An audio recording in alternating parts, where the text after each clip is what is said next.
Chapter 1, Ned, Prologue. Chapter Text. Ned had no choice. The Almost Rebellion was crushed, not with Rhaegar's iron first but by his decision to move against his father, to set aside the Mad King and to rule himself alongside a great council. It was a compromise carefully negotiated, tenuous at first, but proved difficult to resist for the Lords of Westeros peace and more power, the ability to constrain the actions of the ruling king as never before, in exchange for the maintenance of the Targaryen dynasty. It meant the kingdom would not be torn into pieces. And the lords began their eternal game, circling King's Landing like dogs, negotiating concessions, marriage contracts, reductions in taxes and levies. Ned thought he would be going to war. To bid farewell to his new wife, unsure if he would ever see her again, to avenge his father and Brandon, to find Lyanna.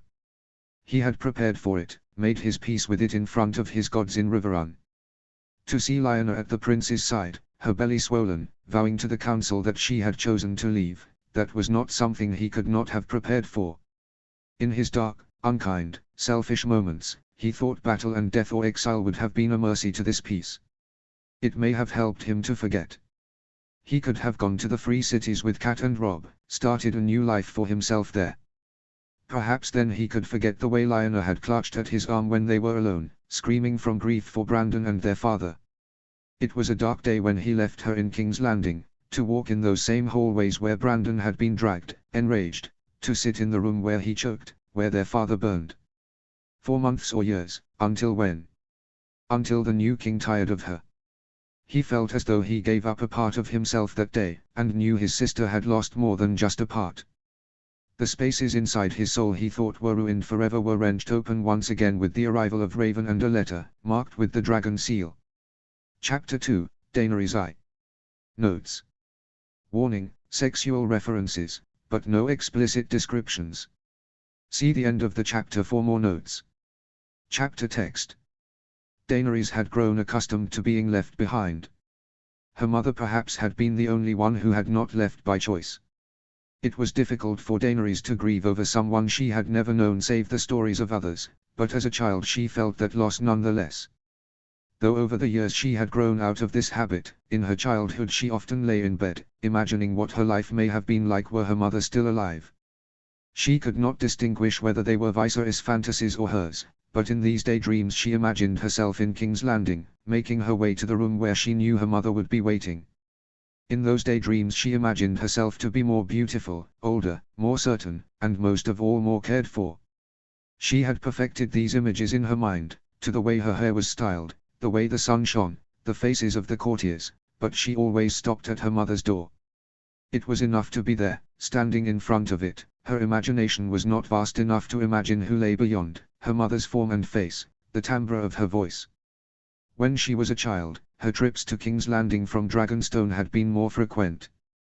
She remembered how it looked from the ship, the tapestries in the hall, the sight of her brother Rhaegar sitting on the Iron Throne surrounded by dragon skulls. But she does not see the rooms her mother had once kept, occupied now by Queen Elia. She had been too small, too timid, and too afraid. Her father had left too. But of him, Daenerys thought little. In the days when the Great Council was first called, there were some who called for his execution. Daenerys did not know who. Viserys had been the one to tell her these tales. An act like that would have damned Rhaegar as a kinslayer, even if he were not the man to swing the sword nor issue the sentence. And so her father lives, and if ever held her or even laid eyes on her, Daenerys did not know. He lived in the Sea Dragon Tower's cells, under guard by Sir Oswell Went and a small army of knights housed in the bottom, underground floors. The apartments of Daenerys and Viserys were further up, and Daenerys saw them so infrequently, it was easy to forget them. Only Sir Oswell dined with them occasionally, but he was a strange man and unpleasant. The walls of Dragonstone were warm, though, and the deeper down into the castle one went, the hotter it grew. She wondered how they could withstand it. Dragonstone was made from the stones of hell, some said, so perhaps it was an apt prison. When she was a child, Rhaegar's visits to Dragonstone were so frequent that Daenerys, only a small child then, had asked Viserys if Rhaegar was their father. Viserys had corrected her, but she remembered with embarrassment now times when Rhaegar would watch her play and in her excitement at his presence, in the middle of a sentence she would call him father. He always corrected her, as Viserys had. Despite that, Daenerys could not say that her childhood was unhappy. Though it may not have been as lively as life in court, they did not want for anything, neither material comforts, nor amusement. There were few noble ladies of her age from Blackwater Bay, but the Lord of Highgarden had sent 2 of his cousins to serve her as ladies-in-waiting and bedmates, Eleanor and Alla. He had sent companies for Viserys too, his own son Garlan and several knights from the Reach, including Daenerys Redwyne, and Brian Fossaway. Sir Oswell had been the one to train and knight them all. Some had come to call Dragonstone Highgarden on Blackwater by virtue of the presence of so many guests from the Reach, perhaps unkindly. It was enough to occupy her. During the day, after their lessons, Eleanor, Alla, and she would chase Viserys and the older boys around the island, begging them to let them join their fun, exploring the caves beneath the mountain, watching the small folk that lived in the villages on the shores take their boats out to fish. Daenerys liked speaking to them. They had lived on Dragonstone for generations, and it pleased her to think that their ancestors may have spoken to hers once, 100 years ago. Viserys said if she kept it up, she would smell like fish too. Most of their time was spent there, in the shadow of the Dragonmont. As pale grey steam rose from the mountain behind them, they would explore the paths those before them had forged in the ground. It was there that Viserys and Daenerys Redwyne invented a new game for them to play. They would gather items from their walks, rocks or pulled weeds or sometimes a wayward shell, and stand at the foot of the mountain, blocking their path down. They would pull the items from his pocket, one by one, and for each object he would charge a price and demand payment before they would allow the girls down the mountain. The price, of course, would be paid in kisses. A rock may be 5 kisses. A shell was 2. Viserys would not permit Daenerys to play, however, and she would wait for them at the bottom of the path.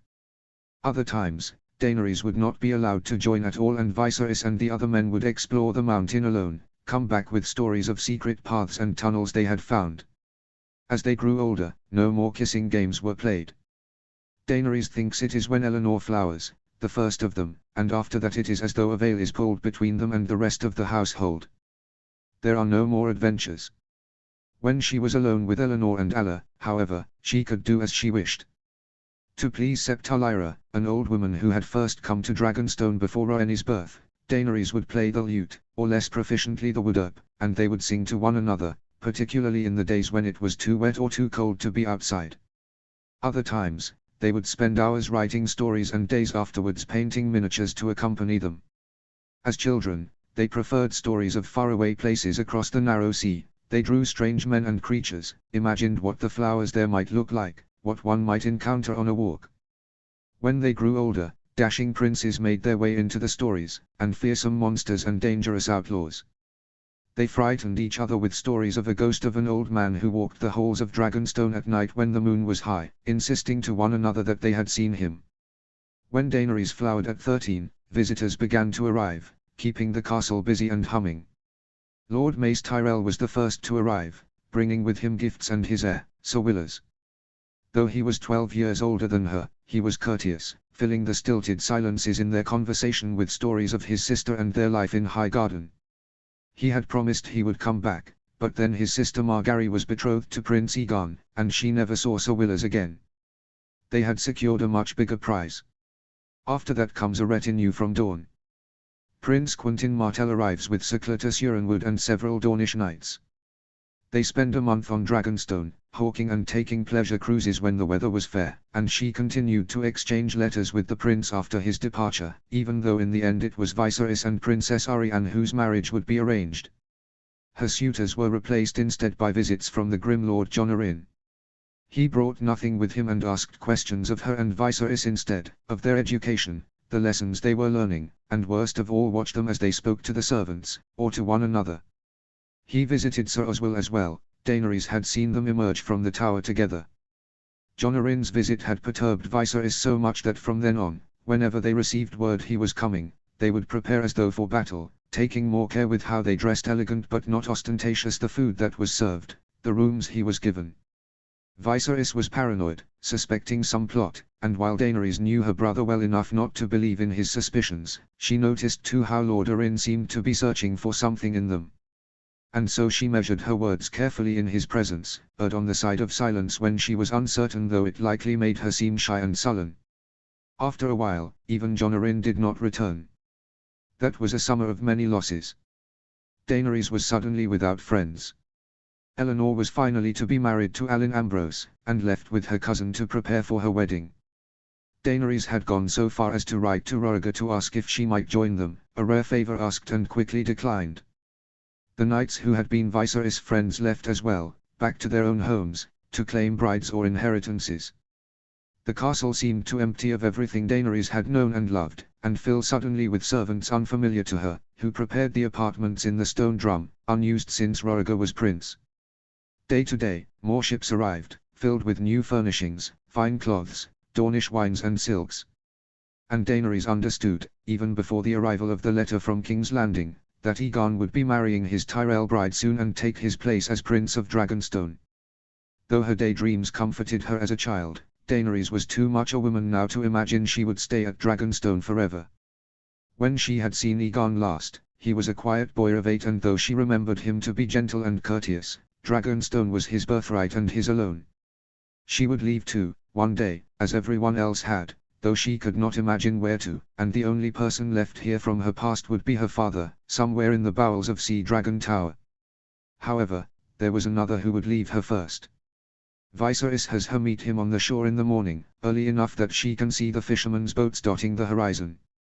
Some women stand on the far side, wrapped in woolen blankets, some quietly singing songs to entice the fish to find the nets. She takes a moment to look at him before he becomes aware of her arrival. He stands looking at the sea, his short hair tied back loosely, and a memory comes to her unbidden, of their childhood when they slept together in the nursery and Viserys would sometimes brush her hair for her, as though she were his doll. When he came of age, he increasingly spent less time on the island in favor of other amusements on the mainland. He traveled to King's Landing, on occasion, and had been to Dorne several times to visit his betrothed. He never forgot to bring her back a little trinket or a story about things he had seen or done, but Daenerys felt the gap growing between them nonetheless.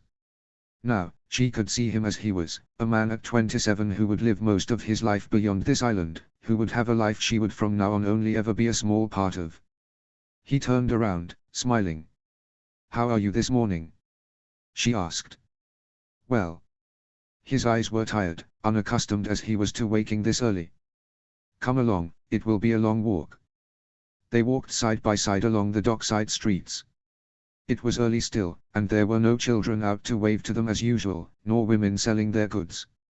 It felt like the island was theirs, and theirs alone. Still, her brother did not speak until they were out in the open again, walking down the small path that ran beyond the streets and wound itself instead against the water.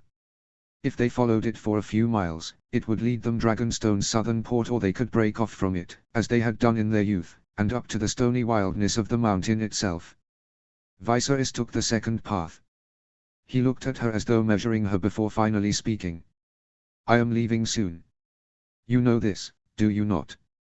Daenerys had not been told, but she knew it nonetheless. "Yes. You will be going to Sunspear, and for good this time." Her brother nodded. "Yes. I do not know if I should ever be back. It is not a short journey, and after the wedding we are to Tor Dorne, so that the people may come to know me. And after that, well. You will be busy with children and with ruling." Daenerys finished the sentence for him. "Perhaps." The paths here were unmarked, and their pace slowed as they ascended, wary of the rocks they were treading. "What is she like, Princess Arianne?" Daenerys had asked her brother that question before, but in the presence of other men he would only respond with some vulgarity about her shape and form and earn their laughter in return. Here, alone, perhaps he would say more. "She is beautiful." He paused. "She is clever, I suppose, and beloved in Dorne." Beautiful, clever, and beloved. Her brother could think of little more to say. "Are you frightened?" Viserys laughed at that. Frightened of what? The fog grew thicker here, but Daenerys recalled that in 20 or 30 feet it would thin out once again, and they would be able to see the peak of Dragonmont, impossibly high. Of marriage. What if she does not love you? You have no friends in Dorne. What if she mistreats you, or favors another? These were the fears Eleanor had shared with her, before she departed for her wedding. Viserys shrugged, not understanding. "It would not matter, I suppose." She supposed it would not for men. Roriger had a mistress after all, and if that had displeased Queen Elia and if she had treated him poorly for it, Roriger did not seem much disturbed. They lived together as husband and wife. I hope you like one another regardless. Life would be easier for you, I think, should you both be loving, Daenerys decided. Viserys raised an eyebrow at that.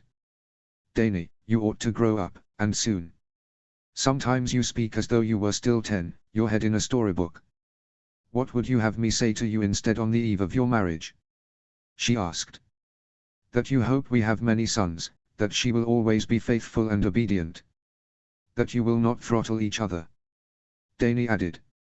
Viserys grinned, precisely. They walked a bit longer. Rather than trekking up to the clearing they were accustomed to visiting, Viserys was leading her to a path unknown to her, the one which led to the shafts where she had not been permitted to follow. The air felt strange her, smokier and damper, and the path grew so narrow they could no longer walk side by side.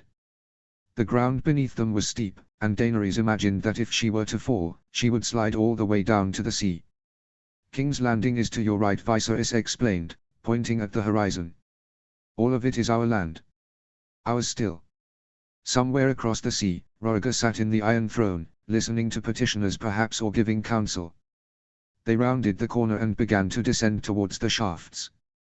These caves are filled with dragon glass, Viserys explained. Roriger had much of it mined on the north side of Isle, but the mountain is bursting with it.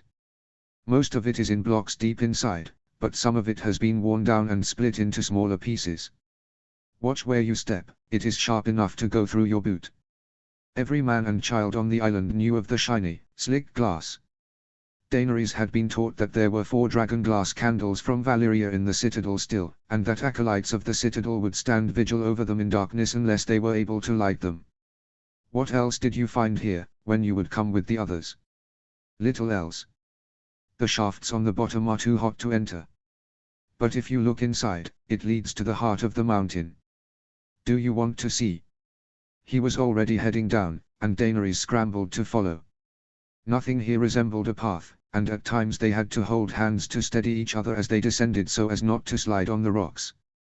The mountain was louder here, and Daenerys could hear sounds coming from within that, along with the sea, sounded like a massive being, gasping for breath.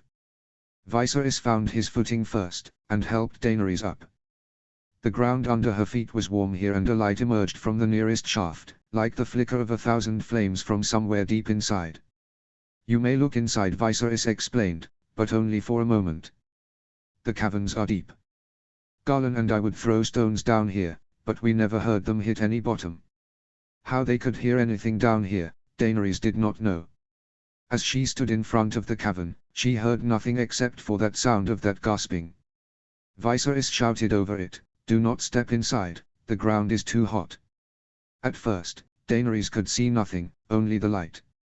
It felt as though she was standing in front of a massive oven, wrapped up in the warm air. It took only a moment for her eyes to adjust and she could see the smooth, black walls of the cave, the shiny pebbles that lined the floors and deep within, a mile or 2 or 100, aflame. There was something else too, among the blackness. For a moment, she thought she saw 2 molten eyes.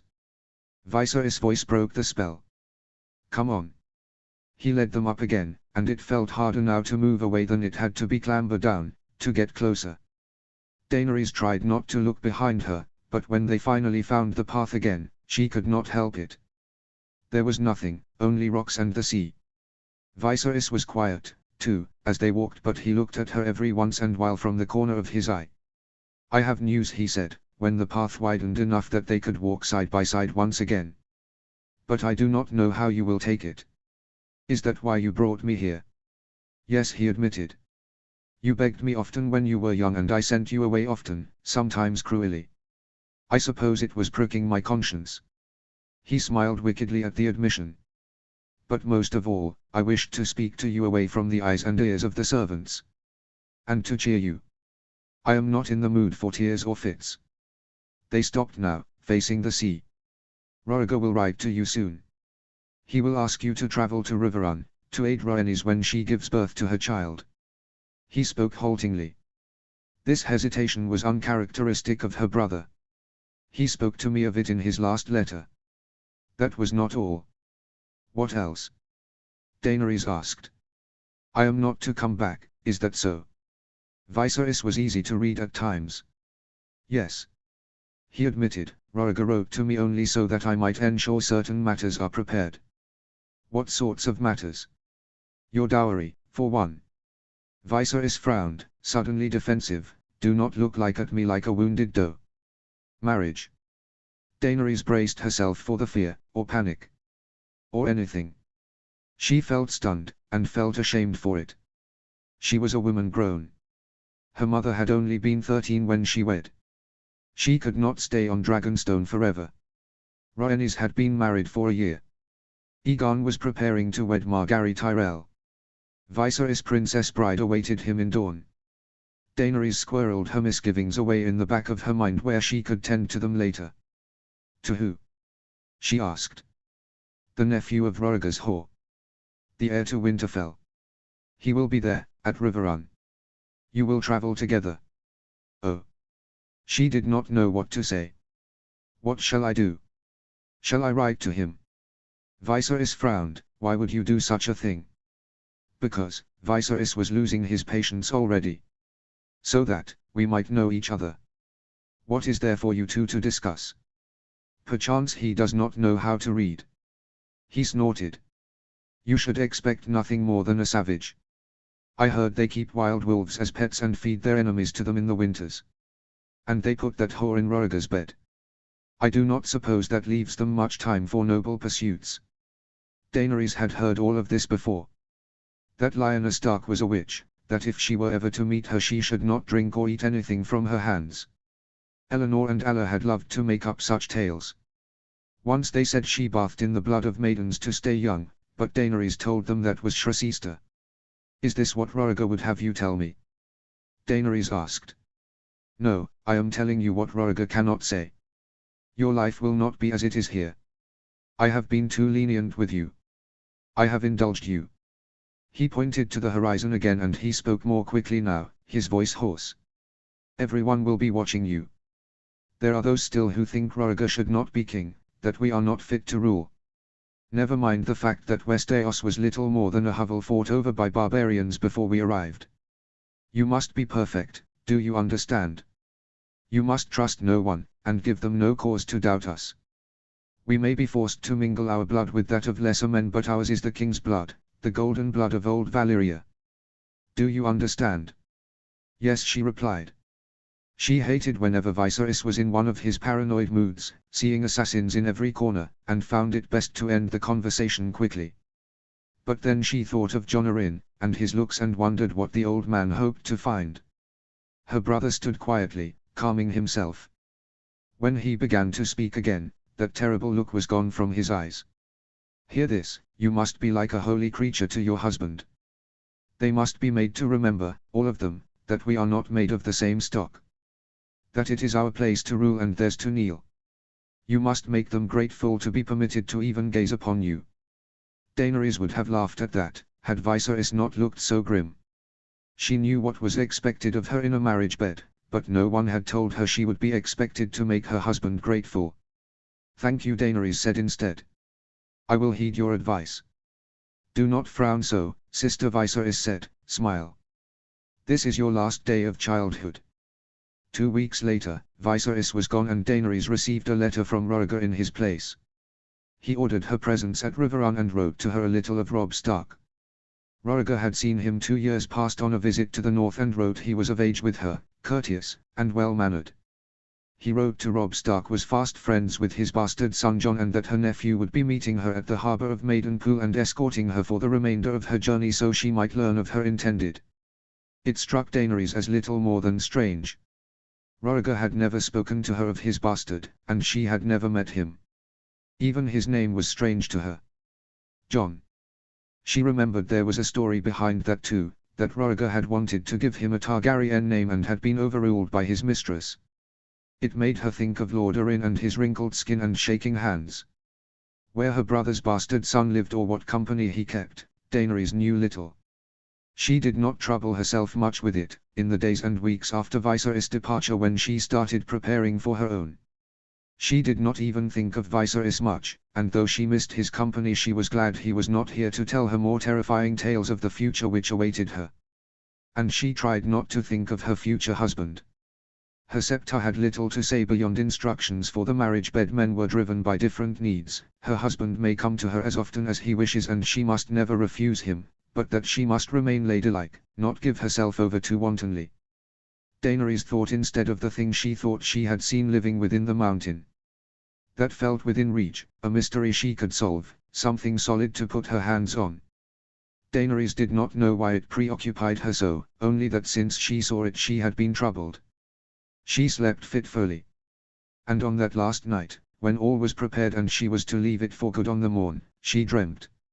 She was alone on Dragonstone and the only light came from somewhere deep in the ground.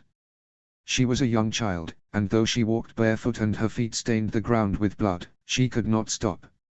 She stumbled, falling, her body ungainly, but still she pushed on to the cave where Viserys had taken her. The fire raged within it still, but when Daenerys looked inside, there was nothing but a glass candle burning.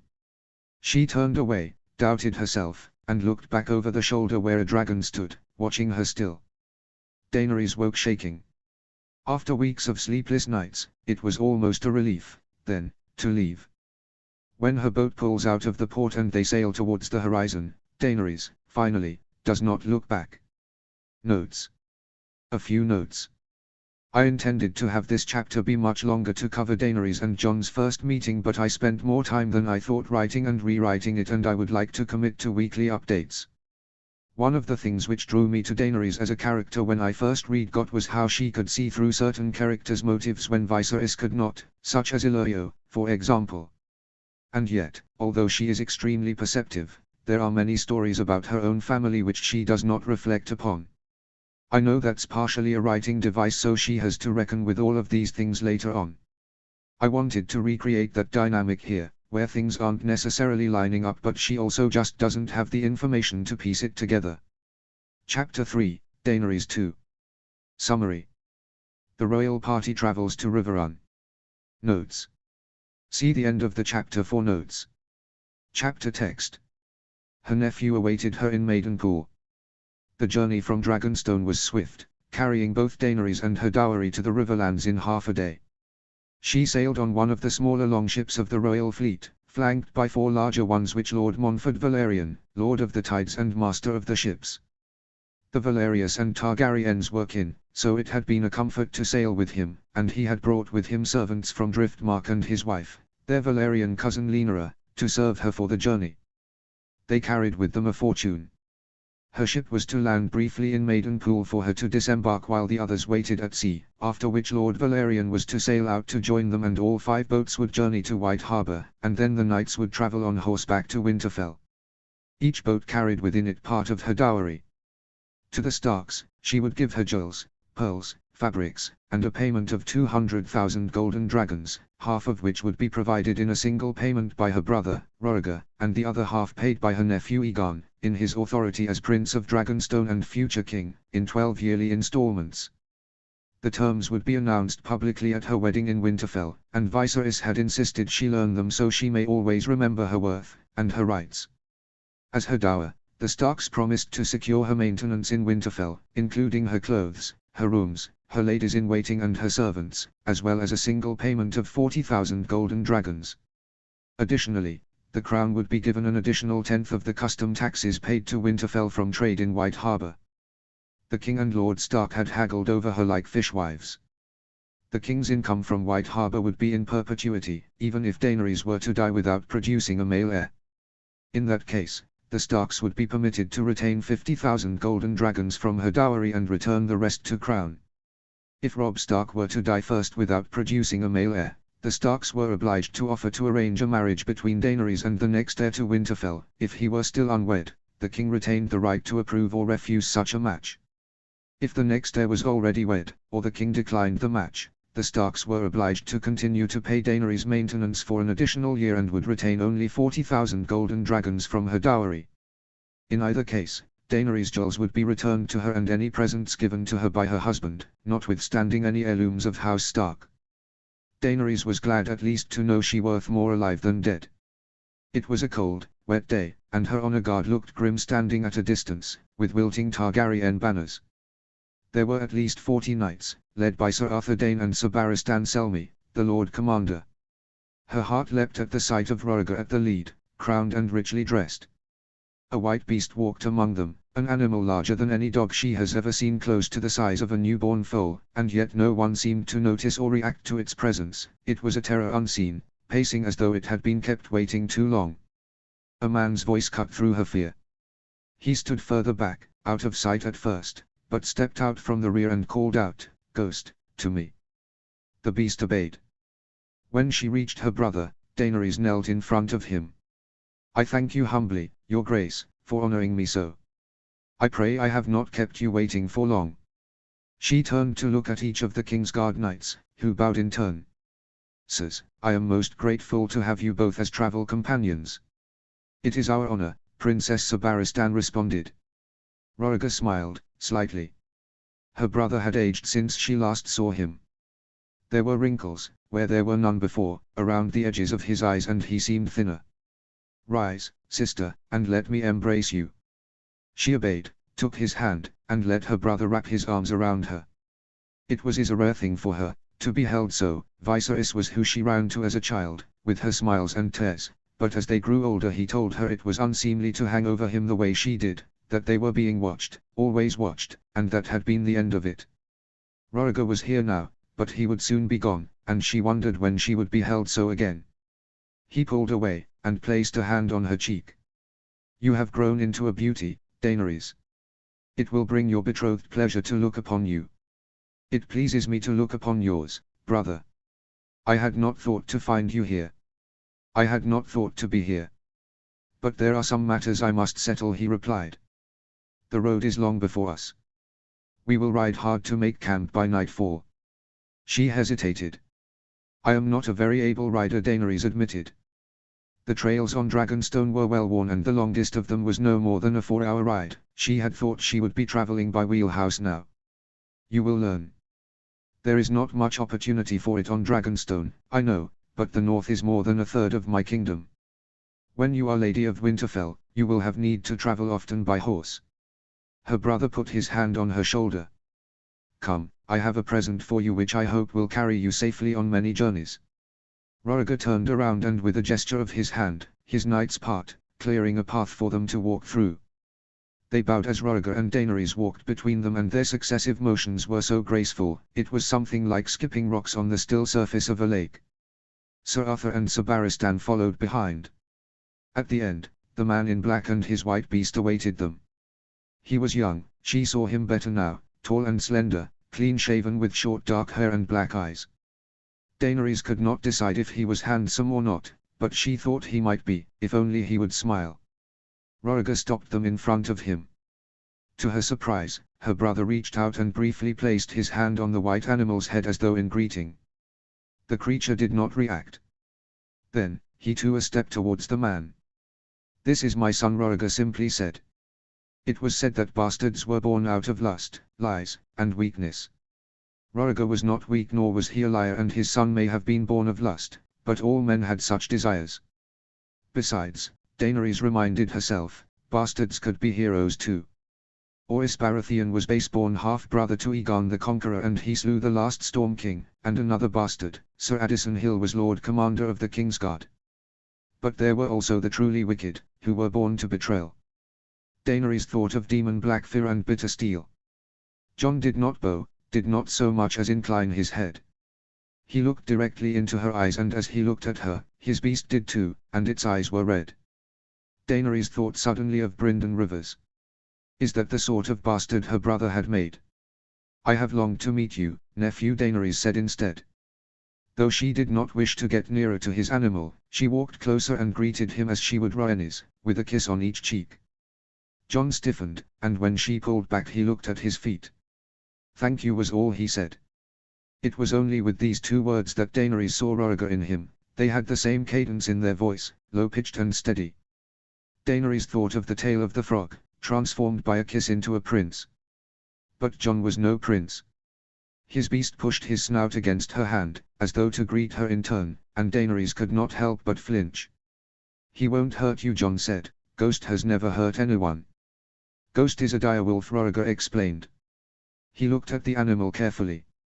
In the books of old it is said that they once roamed the north, hunted by men but not afraid of them. No living man south of the wall has laid eyes on one in over 200 years. Until John. It was not I who found them.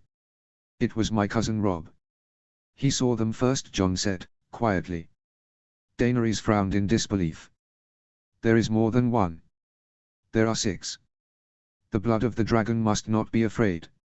She could not bring herself to touch it, not yet, but she would no longer show her fear. They must have been destined for you, somehow, Daenerys said instead. John exchanged a look with his father, and suddenly Daenerys felt she had wandered into an old argument, and was a knife's edge away from reopening old wounds. Roriger cut through the tension with a sigh and a word. Come. It was a short walk to the stables. There were king's men everywhere, squires and servants, kneeling and bowing as they pass. The stables were filled to the brim with saddled horses, and the stench was so thick in the air Daenerys feared she would never be rid of the stink of it in her nostrils. They stopped at the 8th stall where a grey gelding awaited. His mane and tail were pure white, as was his saddle. A stable boy opened the gate separating them, and Daenerys touched the horse's neck, hesitantly, and ran her fingers through his mane. He's beautiful, she murmured, turning to look at Roriger. He smiled. He is a gift, from me and the Queen. We had thought a sand steed at first, but Elia worried over its fate in the northern winters. But, what he lacks for in speed, he makes up for in temperament and endurance. Come, let us ride. They rode. The first few days had not come easy. Queen Elia had sent 2 of her own maids as Daenerys' companions who would rub the aches from the muscles of her legs and back, and make a poultice for the chafing between her legs, but it was John who often rode beside her. He spoke little, but would at times advise her to correct her posture in the saddle, or the way she pulled at the reins. He said little else. When they were not on horseback, he kept only the company of his direwolf. They did not sleep in the halls of the lords of the Riverlands, but made camp in a different place each night near the villages on the banks of the river. Daenerys had heard it said that when Roriger was still only a prince, he often slept in the ruins of Summerhall, under the stars. The banks of the Trident may not have held the same place in his heart, but at night when Daenerys looked out from her tent, she could sometimes see her brother under the moonlight, standing at the water with Sir Arthur at his side. On some days, they held audience among the small folk. Fishermen, shopkeepers, tailors, smiths, and hedge knights, they all come to her brother, with requests and grievances, asking for resolutions to disputes over animal grazing rights, delayed shipments of grain, unjust taxes placed on them by their lords. They had never been in the presence of a king before. Roriger would invite her to sit beside him, in this court he held under redwood trees or the crowded hall of some inn, and she would watch as the petitioners approached him, some curious, others frightened, barely looking up and speaking at the ground. To Daenerys, Roriger always seemed like a king, but never more so than when he wore his crown, a thick circlet of gold set with 7 blood-red rubies. He listened to them all, no matter how minor their complaints, and treated them with princely courtesy. I hoped once to have Aegon squire for one of my knights and travel through my kingdom, like our great-grandfather once did, so he may come to understand the lives of the peasants and what work must be done for them, Roriger explained to her after their first audience. But I can only teach him to listen and give them justice, as best he can. Whatever education Roriger reserved for his other son, it did not include this. John would disappear with his wolf, returning only when the petitioners were gone. Daenerys could have lived her life like that, traveling through Westeros with her brother and his men, being of service, learning to love the freedom of laying her head in a new place every night, of walking beneath the stars. But it was not the life she was born to. After 3 weeks of travel, they passed the Inn of the Kneeling Man. It was then that the spell was broken. Daenerys had tried her best to keep the peace. There were things she wanted to ask of Roriger, but she did not, for fear that she might upset some balance, that she would pull out some piece of whatever held them together and they would be forever transformed. Suddenly, Winterfell felt very close, and the memory of what it had felt to be at home grew smaller, small enough that each time she tried to search for it inside herself it was more difficult to find. It was in the last week of their journey that at last they were all alone together. Jon and Dany broke their fast with Roriger beside the Red Fork, watched over by his Kingsguard protectors and Jon's wolf, who settled at his feet and looked at the water with those strange, red eyes. They ate lightly, hot bread, strawberry preserves and bacon and soft-boiled eggs. Her nephew arrived late and scowling, and Daenerys realized suddenly this was the first time she had sat at the same table as his. There were times Daenerys knew he took his meals in private with Rhaegar, but whenever they were in front of others, Jon often sat at a distance, among the knights. When they were finished, their plates taken away, Daenerys finally spoke. Our journey is nearly at its end, and I thought perhaps now we may speak of your family and of the north. Daenerys added, so that I may learn how to be a good wife to your cousin Robb. Robb. Was that the first time she had said her name? Daenerys could not recall. Ned Stark had named him Robb for love of Robert Baratheon. Rhaegar watched the water now, as Ghost did, as though the conversation did not concern them. Jon was the one who looked at her. What do you wish to know? What is he like? What are his interests? She asked. We often go hawking and hunting. Daenerys remained silent, waiting for him to continue, but he did not say more. She tried again. And what of his father, Lord Stark? What are his interests? No, what is he like? Jon paused. He is a fair and just lord. Daenerys would not let him irritate her.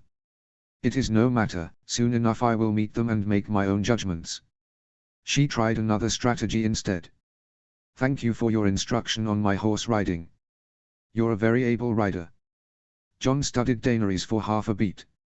Hullen, the master of horse at Winterfell, was my teacher. He can teach you how to ride in the snow. You do not have a good grip on your horse yet, and you allow him to lead you.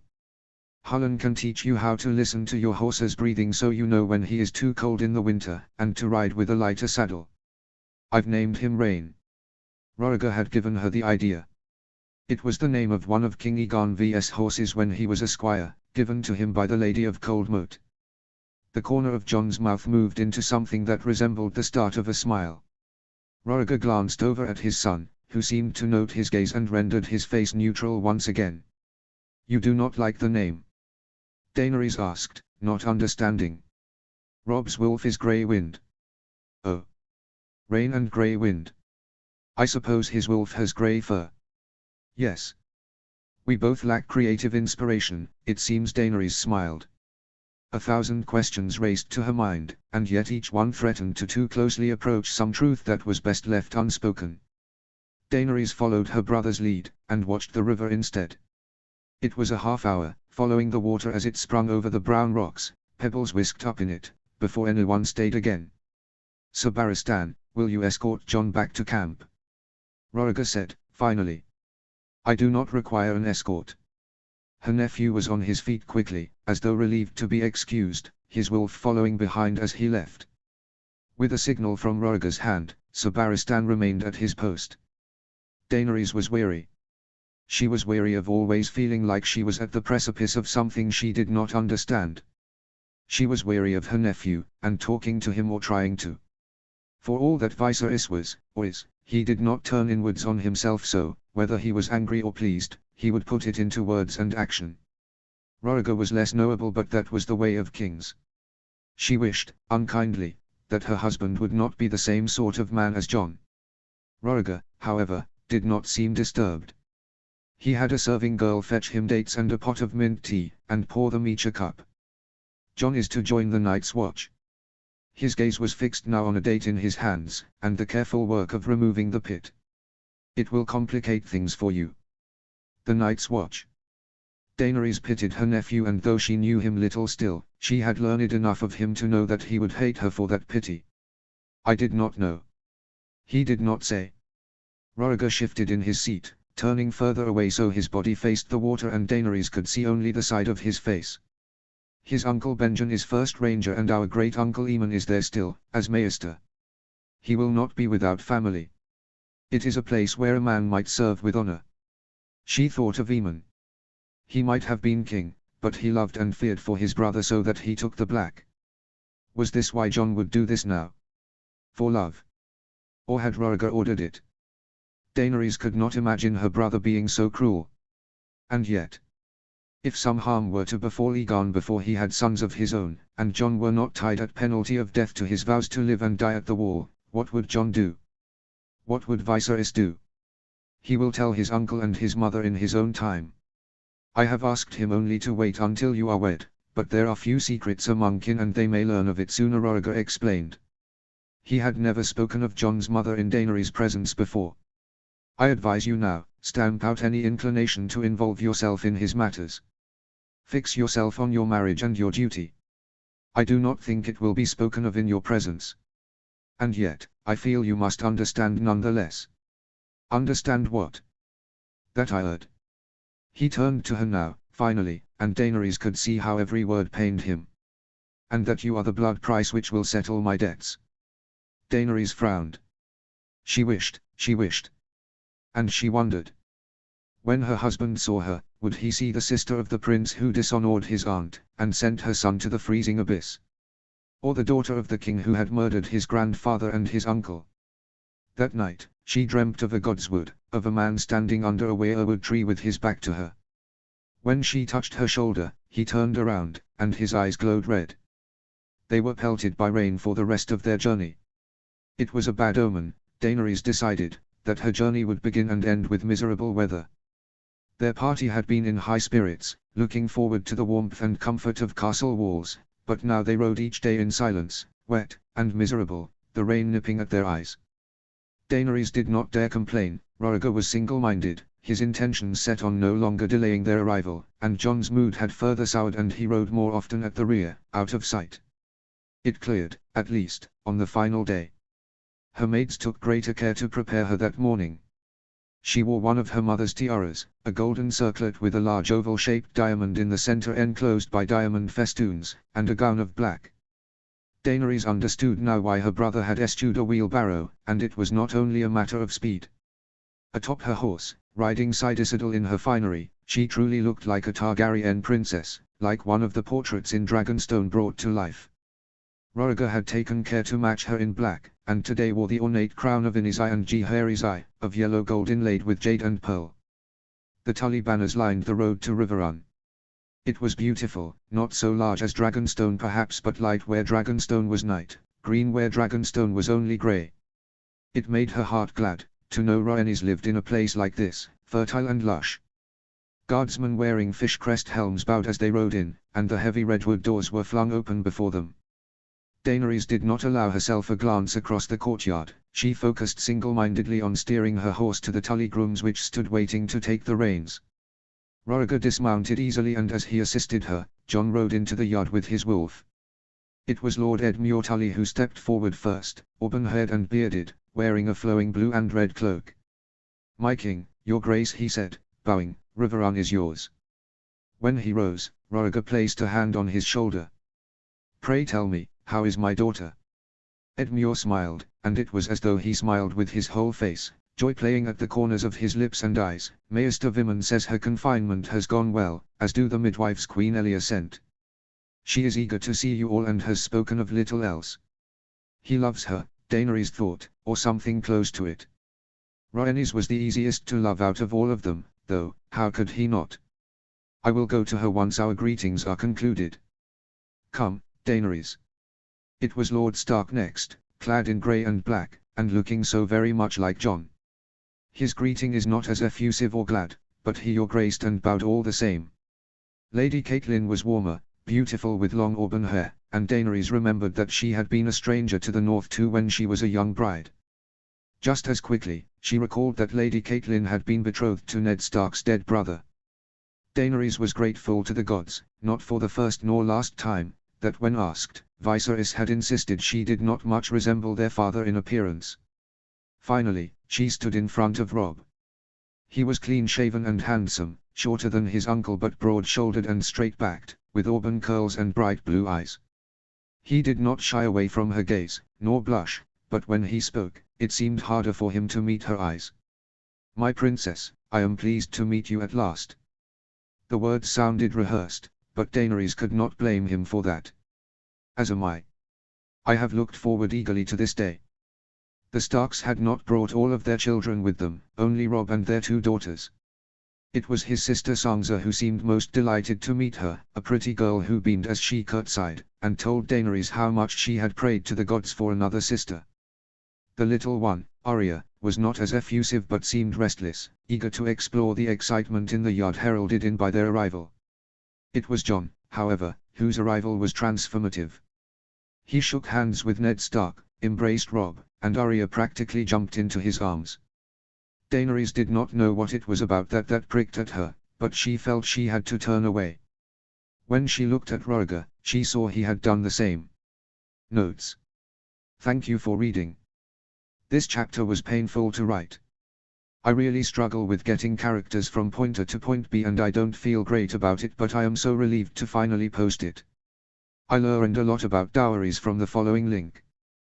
GRM does not really get into the weeds of it, but in Asoyaf, where marriages among nobility are first and foremost economic and political arrangements, I had fun getting into it. Next up, we will see Rhaenys and have some more time with the Starks. Chapter 4, Daenerys 3. Summary. Something like a courtship, and a different sort of battle. Notes. Warning, mentions of childbirth. See the end of the chapter for more notes. Chapter text. When Daenerys saw Rhaenys, beautiful, pregnant, and happy, she began to understand Viserys' words, how a woman could be like some sacred thing. Daenerys herself had worshipped her niece when they were children, the little that she saw her. Rhaenys was quick-witted and mischievous, running around the Red Keep with her little black cat in tow, filling the halls with her giggles. Rhaenys and Viserys had been thick as thieves then, and though Viserys was older, it was he that more often than not obeyed his niece's commands to play this or that game, or to sneak to the kitchens for baked apples. Every part of the keep was a part of Rhaenys' little realm. Together, Viserys had told her that they explored the White Sword Tower, and when they were caught by Ser Barristan, he had smiled and thrown Rhaenys into the air until she was hilarious with laughter. They had wreaked havoc in the Godswood, thrown bread from the windows of the kitchen keep to the pigs in the yard, and played among the dragon skulls in the great hall. And then there were places only Rhaenys went.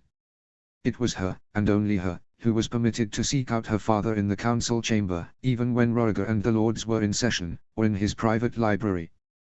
The bond between father and daughter surpassed all others. Neither time nor distance had strained it. When they were taken up to her rooms, Rhaegar sat at Rhaenys' beside and held her hands for the better half of the day, asking after her health, her marriage, speaking to her Queen Elia and Aegon and all that happened since she left.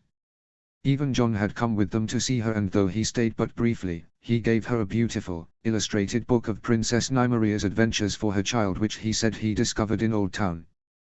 That night, Daenerys displaced Rhaenys' Blackwood bedmaid and went to bed beside her cousin in her large, canopied bed. Rhaenys lay on her back, her black curls spread out on the pillow behind her. She had been telling Daenerys how she fared, the months of illness that had been followed with swollen ankles and an aching back, and finally the joy that came with feeling her child move and grow within her.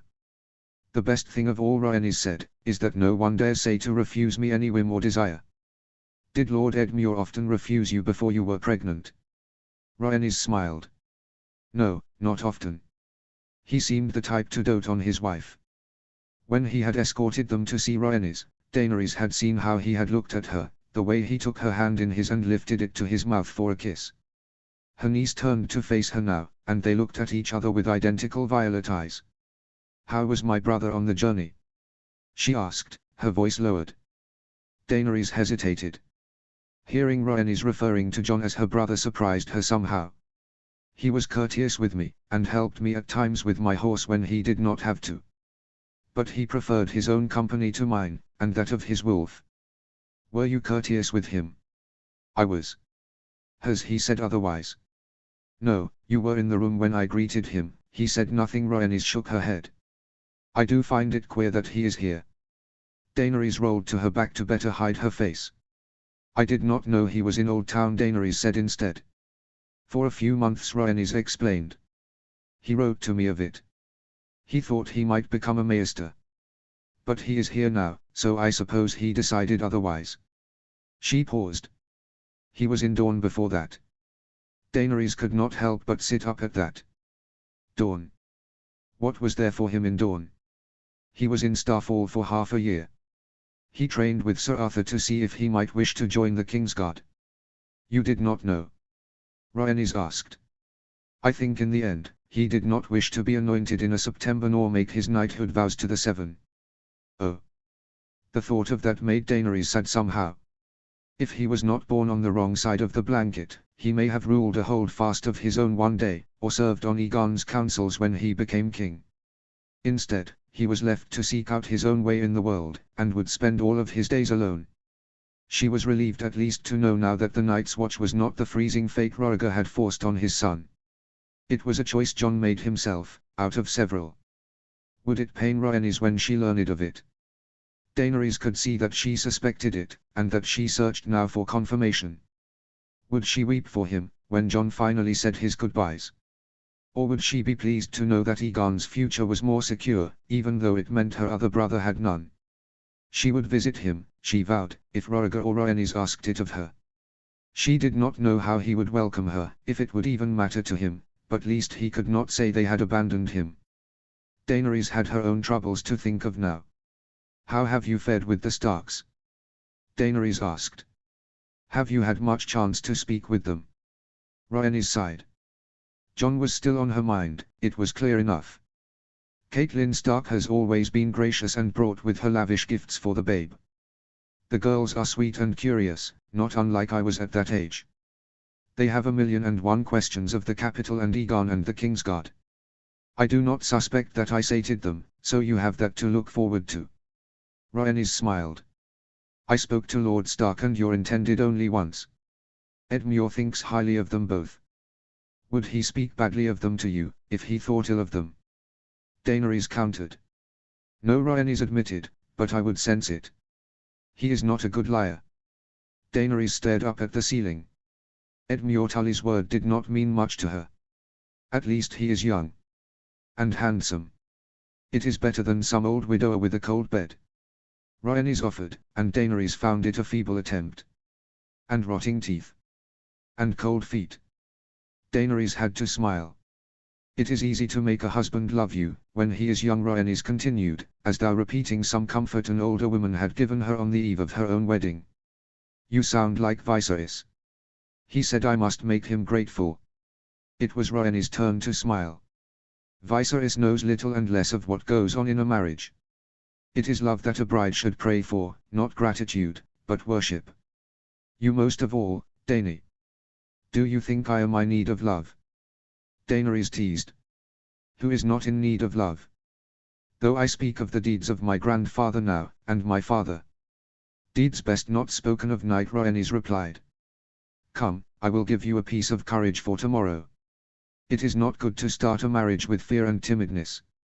Slowly, Rhaenys sat up, throwing her legs over the side of the bed, took the candle from her bedside table and made her way across the room to her side chambers.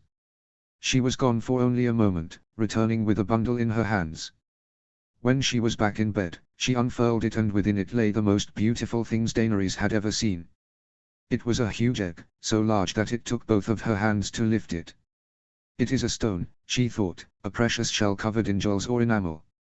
When she looked at it closer, she could see it was covered with tiny scales which shimmered even in the dull candlelight. The egg was pale cream, streaked with silver. What is it? Daenerys asked, her voice hushed and full of wonder. Rhaenys gave her a quizzical look. A dragon's egg. It's beautiful. My father gave them to us when he was crowned. We promised not to speak of it, but I thought. Rhaenys stopped herself. It is only a stone now. But I feel braver when I am near it. Here Rhaenys took the egg from Daenerys' hands, and placed it on the pillow between their heads. Let us sleep, and when we wake we will speak only of good things. Daenerys was invited to break her fast with the Starks in Riverrun's great hall. She had slept as she had not in months. It was a dreamless sleep, though she woke once before dawn, imagining that the egg had so warmed the pillow beneath her that she sweating through her nightclothes. She had not had much investigate it, she fell asleep instantly, as though drugged. And when she awoke, she found the truth in Rhaenys' words. She felt stronger somehow. The most beautiful of her gowns were somewhere in the north, perhaps in Winterfell already, save for the one which she would wear the day of her arrival. The rest were meant for girl, finely made and trimmed with lace but demure. Daenerys chose from the best of them, a gown of purple damask. Though there would be no feasting so long as Ryomes was in confinement, many of Edmure's bannermen had arrived in the hope of seeking some counsel or favor from the king, and they rose as she entered, no more than 100 in addition to the household and the men the Starks had brought with them. Edmure sat in the high seat of the Tullys at the head of the table, with Jon at his side as befitting good brothers. Sir Barristan sat to his left, not as a watchful guard but an honoured guest, dressed not in his Kingsguard armour but in a fine tunic and breeches of white. After him sat Lady Catelyn, along with her daughters and Robb. A seat had been left for her between Robb and Jon. Lord Stark and Rhaegar were not present in the hall, though the wolves were. Ghost and another were underneath the table, as though hoping to pick up scraps, while the other two sat lazily by the door to the Lord's chambers behind them, licking at the paws. They looked up at her with curious eyes, but Daenerys found that she was not afraid. There was things in this world far more wondrous than direwolves. She was relieved that Rhaegar was not there, and the guilt over that relief pricked at her. She had known nothing of these eggs, and neither had Viserys. Or perhaps he knew of them, and never told her, though that was not his way. He certainly did not have one of his own. Daenerys had climbed into his bed too many times as a frightened child to miss a dragon egg in his sheets.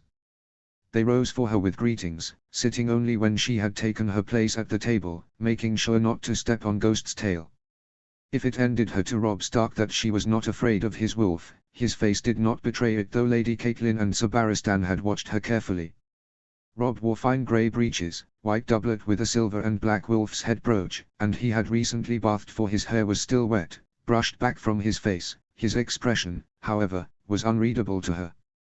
Lord Edmure waved the servants over and they arrived, with plates of apple and berry tarts, peaches and pears, black sausages and beef and barley stew, fresh bread with jams and hard cheeses. Jon leaned over to speak to her over the din and clatter. My cousins wished to have their wolves near them. I told them you were unafraid.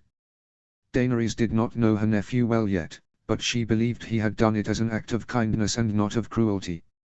Her nephew spoke more that morning than during their entire trip thus far, though all the eyes and lips were directed at Sir Barristan.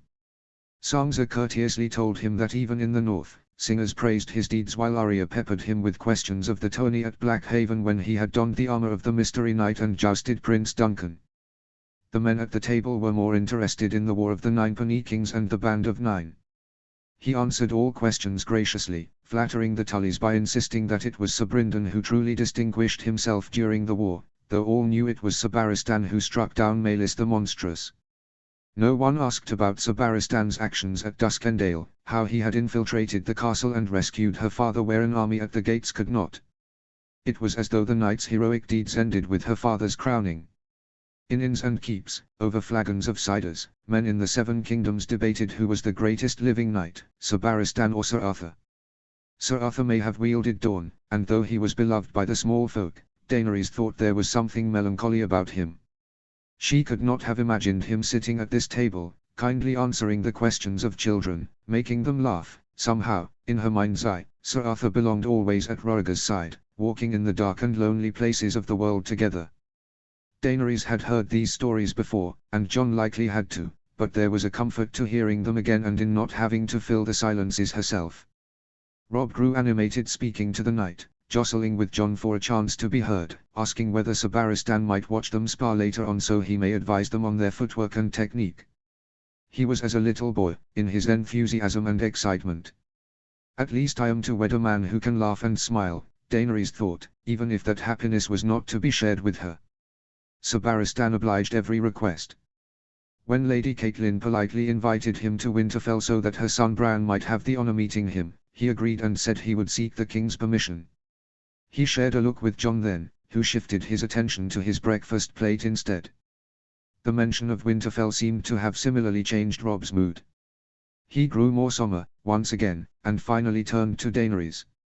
I had thought we might go for a walk in the Godswood after we finish our meal, if it please your grace. He met her eyes, but spoke quietly. His tone was all hollow courtesy. It would be my great pleasure. They did not speak again until the plates were cleared, and they stood underneath the tall redwoods and elms of Riverrun's Godswood Grove. In place of a chaperone they were joined by Sir Barristan himself, and Robb's wolf, Grey Wind. She supposed there was no better escort for an unwed woman than the Lord Commander of the Kingsguard and a direwolf.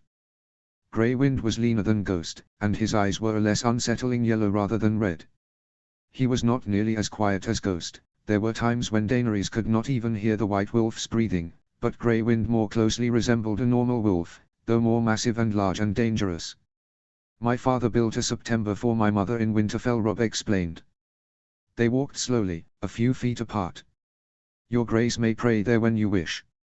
Neither Daenerys nor Viserys had ever been ones for the sermons of Septons, and the only interest Dragonstone's September held for them was that it was where Aegon the Conqueror knelt to pray the night before he sailed. That was very kind of your father, Daenerys responded politely. I am sure the September brought much comfort to your mother when she was a young bride. In a strange land, with a stranger for a husband, and no friends to speak of. Robb did not answer. Have you ever seen a heart tree, princess? He asked. They walked further on, his wolf now leading the way. There were wildflowers on the ground here, where the trees grew thicker, and small streams winding their way through the moss. You may call me Daenerys, if you wish, she conceded. She ought to have told him that earlier. On Dragonstone, no one had been permitted to speak to them with their common names. I saw the heart tree in the Godswood of King's Landing when I was a child. She barely remembered it. It was a brown oak, she thought. Winterfell's Godswood is ancient. It may seem like a dark and unfriendly wood, but it is a holy place where the gods live. She followed her betrothed deeper into the wood, until they were beneath a great canopy of trees. Sir Barristan was at her side now, and as the paths narrowed, he walked close to her, in case she lost her footing. They approached a clearing, at the center of it a slender tree with a sad, carved face. It was a weirwood, with bone-white bark and blood-red sap spilling from its face. Inexplicably, she thought of Jon and his wolf. Daenerys knew well enough how a place could have power. But she did not sense power here, only the cool wind that shook the leaves and spread the smell of flowers and earth in the air. And an unsettled feeling, like someone did not wish her to be here. That is Robb, and not his gods, she thought. Robb walked to the tree and faced his god in silence. Daenerys wondered what he prayed for, if he was praying. Perhaps for another bride, who would understand what it meant to stand here, and look into those red eyes and feel at peace. What would she pray for, if she believed there were gods here who listened? For home, and if there was to be a husband there, one who she knew and loved or could love. She thought of Willers Tyrell, and Quentyn Martell, and of Viserys and Aegon, but those choices did not comfort her either. Sir Barristan leaned to speak quietly into her ear. I have seen the marks that Prince Daemon Targaryen cut in the heart tree in Harrenhal. 13 marks he made, one for each day he passed there with only his dragon for company. They say those marks bleed still, every spring, the knight said. That tree is not as this. It has a monstrous, hateful face. What courage or ill would it take, to walk up to such a tree, in such a castle, and mutilate it for no reason, save his own pleasure? Perhaps it took the might of a dragon behind you. Yet it did not frighten Prince Daemon. Little did, your grace. Robb turned when he heard their voices, and he approached, finished with his invocations, his wolf following like a shadow. Sir Barristan retreated once more. He had been silent witness to many awkward courtships, undoubtedly. You may not often find yourself in the Godswood save when we wed, but there is nothing in them that you should fear, Robb said. He seemed changed, slightly, as though a tension had been lifted from him. He belongs here. Has someone spoken to you of northern weddings? If he felt any fear or shyness, he did not show it. There was something like a coldness in Robb, or not a coldness, but rather a way of speaking where his voice seemed detached from his self. It was the difference between a boy and a man, and he moved between the two as he wished. My Septa spoke to me of northern weddings, and my brother the prince some, Daenerys explained. Of the tales Viserys had spun, it was best gone unspoken. There were tales of northern lords who still took the first night rites. But it would please me to learn from you if they had the truth of it. As you wish, Robb said, like a maester humoring his pupil. Daenerys had practiced in Dragonstone's gardens, under the eyes of thousands of gargoyles that brooded over its wall. Hellhounds and wyverns had watched as she took the steps and recited the words for both bride and groom. The groom awaits where you stand, under the heart tree, Daenerys said. Robb held his hands behind his back. And he calls out, who comes before the gods? And bride's escort answers from where he stands, and asks who comes to claim her. And they meet here, do they not, where we stand now? Daenerys continued, and we recite our vows, join hands, and kneel before the heart tree. Robb Stark was bold enough to look at her, and not squirm under her gaze, but he did not to take her hand. A man like his uncle would have, a man that smiles came easily to, and love too. After a prayer, the bride and groom rise together and the cloaks are exchanged, is that so? She concluded. Robb nodded, turning back to face his tree, yes, your grace. The rest of the week proceeded much the same. Daenerys spent her nights with Rhaenys, whispering secrets, the egg always resting between them, their stone guardian. During the day, Robb Stark's cool courtesy kept her company. They went hawking and riding, and took meals together, but it was as though they were merely playing at courtship. There was nothing Daenerys could say which would interest or shock him, make him love or hate her. She thought at times to speak to Rhaegar of it, but the words died on her lips. He was troubled by something, often alone save for the time he spent with Rhaenys and with Edmure's lords, and did not ask after her often nor mention Robb. She had mistaken him for her father too often as a child, learning of Rhaenys' egg and hearing naught but silence now was a final lesson otherwise. What could her troubles mean to him, a king with a realm to rule and children of his own, one who was to be king after him, another heavy with child, and a third searching out his own exile?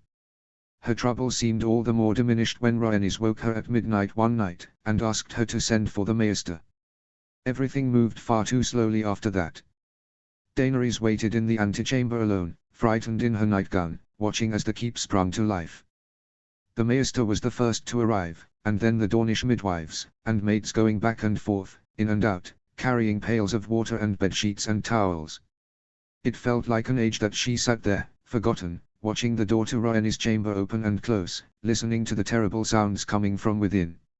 It was still dark when Lady Stark arrived. Even she did not seem to notice Daenerys' presence. She went into the room with a single-minded purpose, ordering the maids to fetch fresh fruits and tea for Rhaenys, and not emerging from within. At some point, a serving girl emerged and wrapped a robe around her to shield her modesty. The antechamber filled after that, with Rhaegar and his Kingsguard in tow.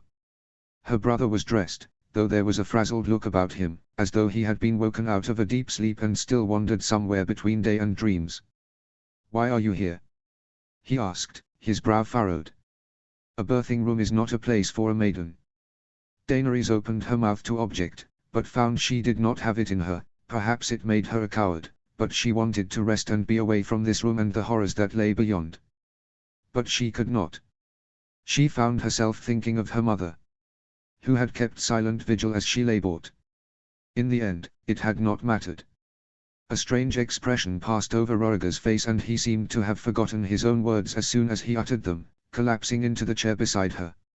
And so they sat, for hours, for the better part of a day, speaking little, eating nothing, until Lady Catelyn emerged. Her smile banished the fear in Daenerys' heart. "A daughter, your grace," she said. She looked tired, but there was joy there too. It was far from over, Daenerys knew all too well. The danger had not passed for Rhaenys nor the babe. They were kin now, and they would be doubly so in a few months when Daenerys married Robb. Lady Catelyn was good sister to a king's beloved daughter, aunt to the king's first granddaughter, and would be as a mother to his sister. It was a handsome reward, settling the debt of Prince Jaehaerys and Princess Shaera's betrayal. "And Rhaenys?" Rhaegar asked, his voice quiet. "The princess is well, thank the gods. Your grace may go within, if you wish." He rose and with Sir Arthur, disappeared beyond the doors. "Congratulations, your grace," Lady Catelyn said. "You are a great aunt." She might have said, "I pray eagerly for the day when I hold your son's son in my arms," but that rang too sickly sweet and insincere, even in her own mind. Daenerys settled instead for a smile, and hoped it did not come out a grimace. Notes. Another difficult chapter. I'm ready for my characters to get to Winterfell, but trying to be patient, though I moved things along a little quicker here than I planned. I spent a lot of time vacillating over Robb's characterization. In the text, we get to know him from the POV of his family who know and love him, or from enemies that relate to him as a warrior. I found the parts in Asoyaf where Catelyn says he reminds her of Brandon or Ned really interesting, and it made me think of who he would be if he got the chance to be an adult, though in this fic, he is not hardened by war as he was in canon. He understands perfectly well how strained the relationship is with the Targaryens, so I tried to depict him from the perspective of a young princess who is not used to being refused, and who does not understand the full truth of that relationship. For this chapter and thinking through Rhaegar's relationship to the prophecy, I was really inspired by this matter and the author's thoughts on what Rhaegar would have done if he survived, and realized Jon was not Visenya. I've represented it differently in different fics, but here I wanted to play with the idea that he is still invested in his children. As someone else pointed out, Viserys was already born by the time Rhaegar went off with Lyanna, so it could be argued that at that point he didn't think the three heads could be his siblings. I don't think we'll know the full truth of it unless GRM goes more into it, but I thought I would go with something different here, where Rhaegar's prophetic obsessions have shifted since Lyanna, and not necessarily to Daenerys or Viserys. Thank you to everyone who has been reading and enjoying the story, and leaving me comments to let me know. I really appreciate it, and it is very motivating to read all your feedback. Next up, more time with the Stark sisters and the journey continues. Chapter 5, Daenerys 4. Summary. Winterfell approaches. Warning, sex is discussed in this chapter, but not explicitly described. Notes. See the end of the chapter for notes. Chapter text. Daenerys could have lingered there 4 months longer. There was no place more joyful, she thought, as Riverrun was in those days. Rhaenys' daughter was born with a full head of black hair and tully blue eyes. They named her Betha, and if Lord Edmure was disappointed to have a daughter and not a son, he hid it well. In the weeks after the birth, Lord Tully could be found only at his wife's bedside, speaking to her softly, holding their babe in his arms and telling anyone, maids or knights alike, that she was the most beautiful child in the world, insisting that she smiled at him when he held her, and already knew and loved him. He had the truth of it. She was perfect. And when Rhaenys held her, they were perfect together. For the rest of them, it was as though they were all jostling to be in their light. Rhaenys was permitted visitors after the first week, when Maester Vimen and her midwives determined that the danger had passed. She was not left alone for a moment after that. Daenerys was her most constant companion, second only to Edmure himself and Lady Catelyn, who, as with everything she did, asked after Rhaenys and supervised Betha's care with a quiet, calm efficiency. She was careful not to play the doting mother, offering advice sparsely and only when asked.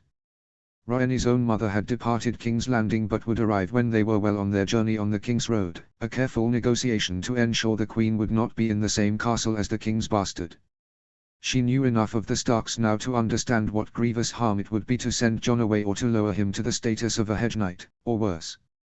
After weeks of sharing a bed, sharing the secret of Rhaenys' dragon egg, Daenerys felt she could speak to Rhaenys of anything, the Queen's feelings on Jon, however, being the sole exception. They had danced around it, once. Were you frightened? They sat on the balcony that opened off Rhaenys Solar, from which they could see the confluence of the Tumblestone and the Red Fork. Here, in the daylight, in the sun, they could speak of such things. The horrors of the birthing bed felt distant, an impossible nightmare. Rhaenys looked at her, as though measuring whether to tell the truth. New mothers seemed always to hide the truth of their labors, as though it were all forgotten once they held their child in their arms. But Rhaenys would tell her. Yes, she admitted, softly. Maester Vimen said it was an easy birth. He scares me when he speaks so. If that was easy, what of my next one? You should not think of it, Daenerys thought to say. But it could not be so. Lord Edmure had no brothers. His uncle, Brynden Tully, was unmarried still. Riverrun and the Riverlands would pass to young Bran Stark then. Rhaenys could not avoid thinking on that. They would try until they had a son, like most all women did. It will end in joy for Rhaenys, Daenerys prayed. You should not think of it now, Daenerys said instead. Rhaenys nodded. I have been frightened for 8 months. Edmure's mother died in that room. I had thought to ask to be moved or taken to King's Landing so I may have the child there, but there is no women's bedchamber that has not been a place for horror and fear. King's Landing most of all. Daenerys' own mother had lost 8 babes, their ashes interred with so many other Targaryen princesses and princes on Dragonstone. To live and to be forever scarred by it, that frightened me too, Rhaenys continued, giving voice to fears and doubts she had nursed alone too long. My mother fared so poorly after my birth and Aegons nearly killed her. It is a hard thing to leave your room each day, and smile and greet those who call you weak in your absence and speak of your empty and ruined womb. She knew. Everyone knew. In a foul mood one evening, Viserys had turned his sadness on Daenerys. It was Daenerys' fault, he claimed, for being born too late. He said if she had been born more timely, Rhaegar would have married her instead of Elia, and if he had been happy in his wife, he would not have needed Lyanna Stark. They could have been as a true family then. Daenerys had gone so far as to tell Viserys that it was his fault for not being born a girl. He had not spoken to her for days after that. Everything seemed to come around to the happiness of men. It was not enough to be an obedient and faithful wife, nor to give him a son and heir. There were other things a wife must do or be, things she did not understand. She understood what might make Viserys happy, a woman who did not give space to her own doubts and worries and fears, but allowed him to fill their life with his own and stood by to comfort and love him. Perhaps not all men would require their wives to give them so much of themselves. She reached across the table and took Rhaenys' hand. Rhaenys smiled. My father told me of how you waited outside for me. I know it is not easy to stand outside the door and imagine what goes on beyond. I was only 4 when Jon was born and it was difficult. In King's Landing. They allowed you in the room. Daenerys frowned. My father filled my head with stories of the sister I would soon have. Aegon was too small to play and entirely disappointing. Rhaenys laughed wryly, and pulled her hand away. And I thought a sister would be a born playmate. I wanted to be the first to meet her, so she would love me most. But, the screams were terrible. And the moment those doors opened I raced in like a hellcat. Daenerys could picture that, Rhaenys so eager for a new sibling to enlist in her games, so sweet that she was prepared to love even a bastard. They were cleaning the babe and I was so angry that he was a boy after all. And afterwards, I saw all the blood and someone carried both Jon and I out of the room. They let me hold him, but all I remember both of us weeping. Rhaenys turned her gaze to Daenerys now. You will not speak of this to Jon.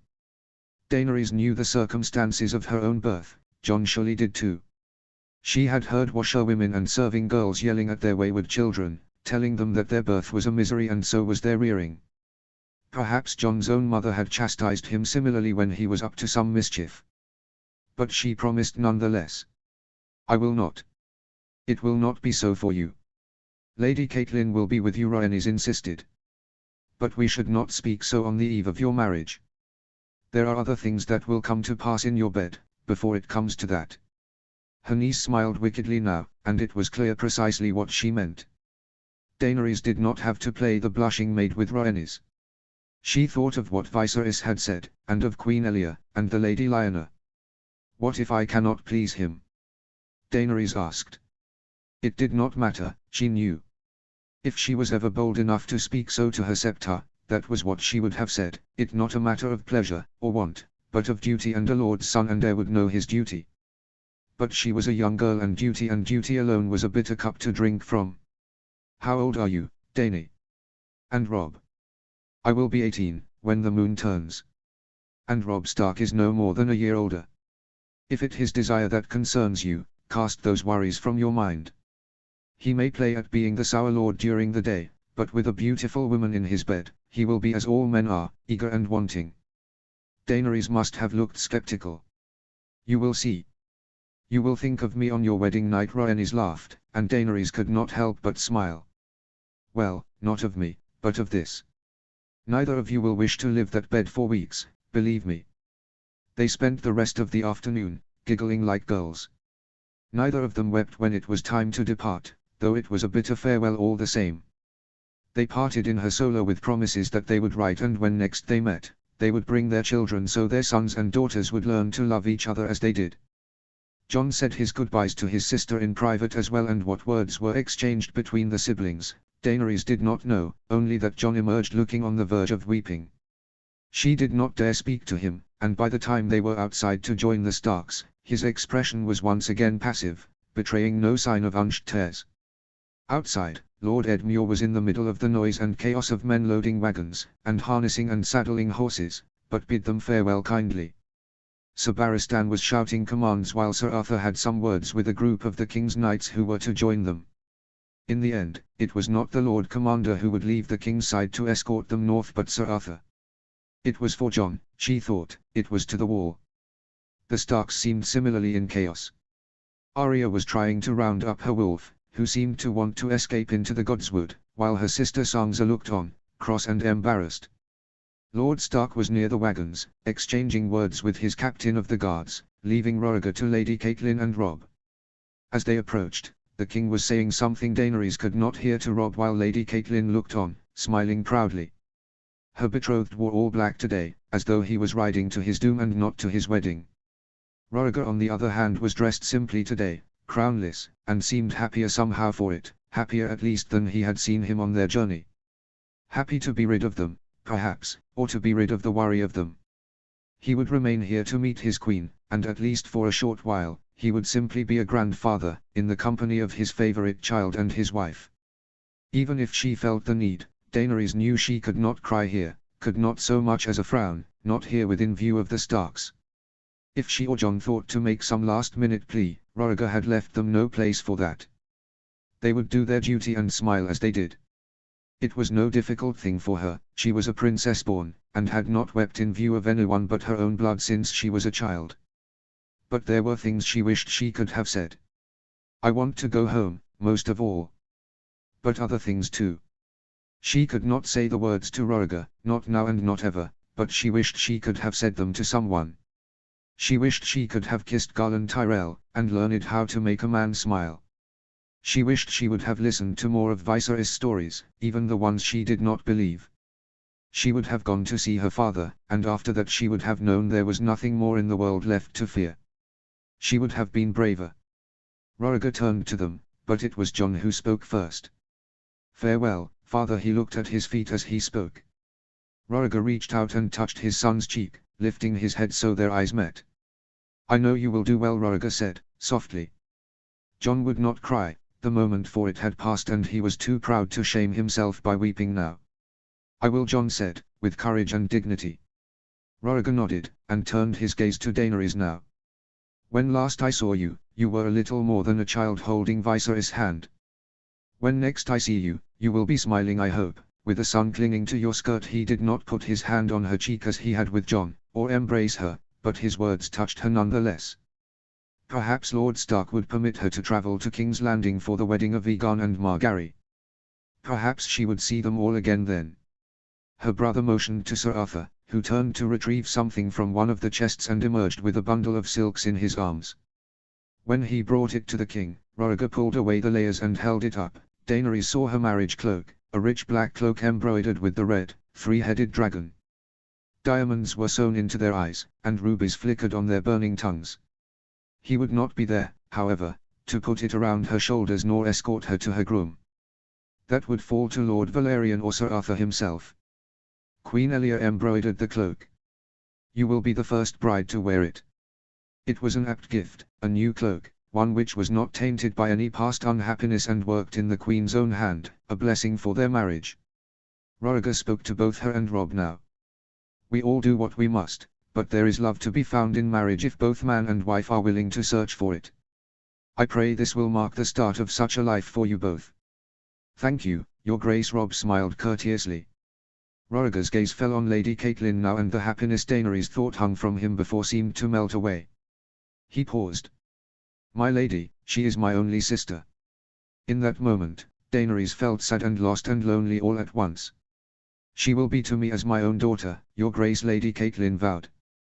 Their progress was slow. Rhaegar had preferred to travel with a small riding party in order to make haste, but the Starks' party was too large for such swiftness. They were 100 riders, 100 in total, with 10 carriages trailing after them. Their pace was to remain so until they passed the neck, at which point, they would ride ahead with a smaller guard and leave the remainder of their party behind to meet later in Winterfell. The Starks were able riders, and Daenerys found herself grateful for the time she had already spent on Rhaen, and they fell into an easier rhythm now. Jon lingered near her the first few days, speaking little, but once he saw she was more comfortable, he raced ahead with Robb to ride at the front with Lord Stark. Sansa spent her time exchanging excited whispers with her companion Jane, doubtless regarding the more handsome of the king's knights, while Arya seemed always in half a gallop, moving up and down the line to speak to squires, serving girls, and grooms alike, bold enough to ask the impassive Sir Arthur for stories of the Kingswood Brotherhood. Sir Arthur obliged, and Arya could be heard singing songs of Wenda the White Fawn for days afterwards. It was Lady Catelyn who was her most frequent riding companion. She spoke to her of Winterfell and all that would await her there. Daenerys had known the names of the northern houses since she was a girl, as she memorized all of the houses of Westeros, and on Dragonstone Viserys and her septa had ensured she knew what it meant to run a household, even if they did not often let her decisions stand. But Lady Catelyn shared with her things which no one but she knew, as much as she could say within earshot of the other riders in their party, of the bannermen and ladies and servants, of the cruel times that would come with winter, and the hard times for any Southron bride. Musicians infrequently travelled to Winterfell, and it could be years before there was proper dancing save for the ribaldry of harvest feasts when the benches were pushed aside. Lords and servants alike took the floor.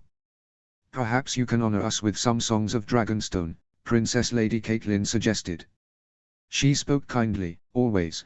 There were no barbs concealed in her words, seeking to snag and pull at something, uncovering her. Sansa would surely delight in that. "Dragonstone is a dark place, my lady, with dark songs which would cast shadows in Winterfell's halls," Daenerys replied. "Secret songs too, ones written in High Valyrian by her ancestors, stored in the library. Some were in Rhaegar's own hand, and those were the saddest of all. I have not had the honor of visiting." Doubtless Lady Catelyn had heard the tales, of monsters and ghouls and gargoyles that came to life at night. Viserys had told her that ghosts did not exist, so long as you did not believe in them. Daenerys did not, and they had never troubled her. "Perhaps after his wedding, Prince Aegon may offer us an invitation," Daenerys replied. "Perhaps after my father is dead," she thought, for what Stark would step foot in the castle which housed their kin's murderer? Lady Catelyn, likely of the same mind, nodded politely. "Your maids and ladies in waiting will await you in Winterfell. While Amandaeli will be chief among them," Lady Catelyn explained. "She is of age with you and of noble birth. And my daughters, as well, I have counseled them to attend to you as best they can. They see only the excitement of being a bride but not of the difficulties." It could not have been the same for Catelyn Tully. She was betrothed to Brandon Stark for years, Daenerys knew, and had to mourn him and take his brother in his place on the cusp of a war. From what she had seen, Lord Stark was a solemn man. Surely there had not been little excitement for her in those days. As she said that, Arya Stark came galloping past, holding a bunch of wild flowers, weaving her way through to her father, who accepted them with a smile. Robb and Jon looked on, laughing. Lady Catelyn shook her head. "Perhaps your grace will do what my daughter's septa cannot, and encourage her to be a lady." Daenerys had ever been a quiet and calm child, but her flowering had marked the end of any wildness her. Viserys had seen to it that she would arrive to her husband's house untouched by any man, accomplished and obedient. She envied Arya, but when thought of the day her girlhood would end as Daenerys had, she was left only with pity. She sought her out. If Lady Catelyn's words had been a veiled entreaty for Daenerys to spend more time among her youngest daughter, then she would do as she would serve her as best she could. The girl was hard to find. Some of the Stark men called her Arya Underfoot, and there was no better name. She seemed always to be in the wrong place, causing trouble when Daenerys sought peace, and out of sight when Daenerys sought her out. They were approaching the neck now, and its endless bog, and their numbers had swelled to 200 as free riders and peasants joined their ranks. It was humid and damp here, not in the way the sea was but clammy and foul. At night, they stopped right on the King's Road, unable to make camp among the half-drowned trees and the quicksands. Daenerys sought out Arya on one such morning, before they began the day's journey, and the camp was awaking, servants boiling water and free riders cooking their breakfasts over open flames. Jane Poole said she had last seen the girl to the east of the camp where a broken causeway led to small fields of blood blooms. Daenerys had seen snakes and lizard lions off the road, and brought Sir Arthur with her on her search. They walked carefully through wet paths and underneath sagging, heavy trees. It felt as though the ground was melting into her boots, but she strode on. Sir Arthur frowned, and said half to himself, "If I may speak freely, your grace, this unruliness in a girl. In the end, it always leads to grief." Sir Arthur was few of words, but he had never before seemed such a sour old man to her. Like Rhaegar, his face was not made for smiles. and like Rhaegar, he measured each word carefully, rationing them out cheaply. Once, when Rhaenys teased him of his silence, he had smiled a small smile and said the less a man spoke, the less likely he was to say the wrong words. They walked a while longer, and when Daenerys thought to finally turn around and look for Arya once again in the camp, they heard noises floating through the woods. It was not the chatter of insects or animals, but a breathy sound, like a hiss. To her ears, it was the wind. To Sir Arthur's, trained to hear other things, trained to protect and serve, it was danger. He held his arms out, stopping her from advancing. The sound came again. And suddenly, slowly, Sir Arthur unsheathed his sword. She had never seen dawn before. It shone, pale as milk glass, and she could see the truth in the myth. Nothing but the heart of a fallen star could have forged such beauty. Daenerys found her words. "Careful, sir, Arya Stark plays here." He nodded, but did not return his weapon to its scabbard. They had no time to retreat. She heard laughter, and someone cursing, and then something unseen thrummed through the thick air and was upon her, slicing through her cheek and disappearing behind her. Daenerys did not have time to raise her hand to her face. She heard an unseen voice shout a curse, and another one came, catching on the sleeve of her dress and ripping through the fabric. Suddenly, she was down, pressed into the cold mud, Sir Arthur's body above hers. Her mouth filled with the ground. "Stay down," he commanded, his voice like steel, one hand on her back and the other on his sword. Another hiss. He shouted, "To the princess! To the princess!" There were more shouts after that, though these came from the direction of the camp. Her arm hurt from where it was twisted under her as the sword of the morning held her down, her face burning, and she turned her head to the voices, and watched as men emerged from the dense thickets of trees, king's men all, swords in their hands, some armored but all fierce, with battle already in their eyes. In the trees he shouted, and the men approached more slowly, using the wildness for cover. Arrows, she finally understood. More men arrived, but Daenerys could hardly see. Sir Arthur had pulled her to her knees, and dragged her behind a tree. She touched her cheek, at last, and when she drew her hand away she could see blood. The sight of it scared it. She wanted to be brave, but she couldn't. She clung to Sir Arthur's arm. It ended as quickly as it had started. Someone shouted out, "Come here, boy," and another said, "Don't run," and two children were dragged roughly from the thickets by one of the king's men, a knight with the red salmon of House Mutin on his doublet. Another with the sigil of House Lunmouth held a pair of wooden swords and a bow with a quiver of arrows. "Let me go. Stop it!" One of them shouted, squirming under the Mutin knight's grasp, kicking and punching at him. A direwolf came bounding out of the woods, its teeth bared, and suddenly, Jon's voice rang out in a cold anger. Daenerys had not seen him arrive in the confusion. "Let her go." He sheathed his sword and walked over to the children. The smaller one ran into his arms, and Daenerys saw it was Arya. Some knight made as though to slash at the direwolf with his sword but was held back by a northerner.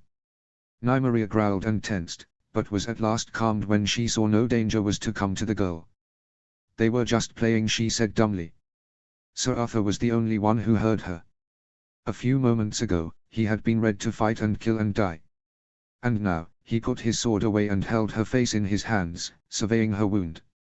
"An arrow grazed your cheek, but it is little more than a scratch, your grace," he said, and though his voice was even there was a bite to it.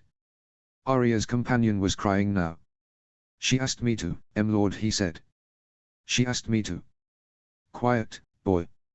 An angry voice shouted. Sir Arthur called out, evenly, "Sir Mutin, take the boy to camp." Daenerys felt only shame. Why was she still so frightened? It was a game of children gone awry, she thought, but the tension and danger lingered, men with their swords still in their hands or their hands on the hilt.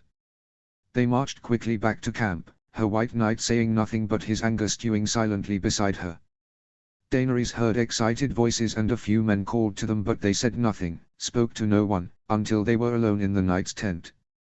He sat her down in his cot, heated the water up himself, and with a clean towel saw to the work of cleaning her face.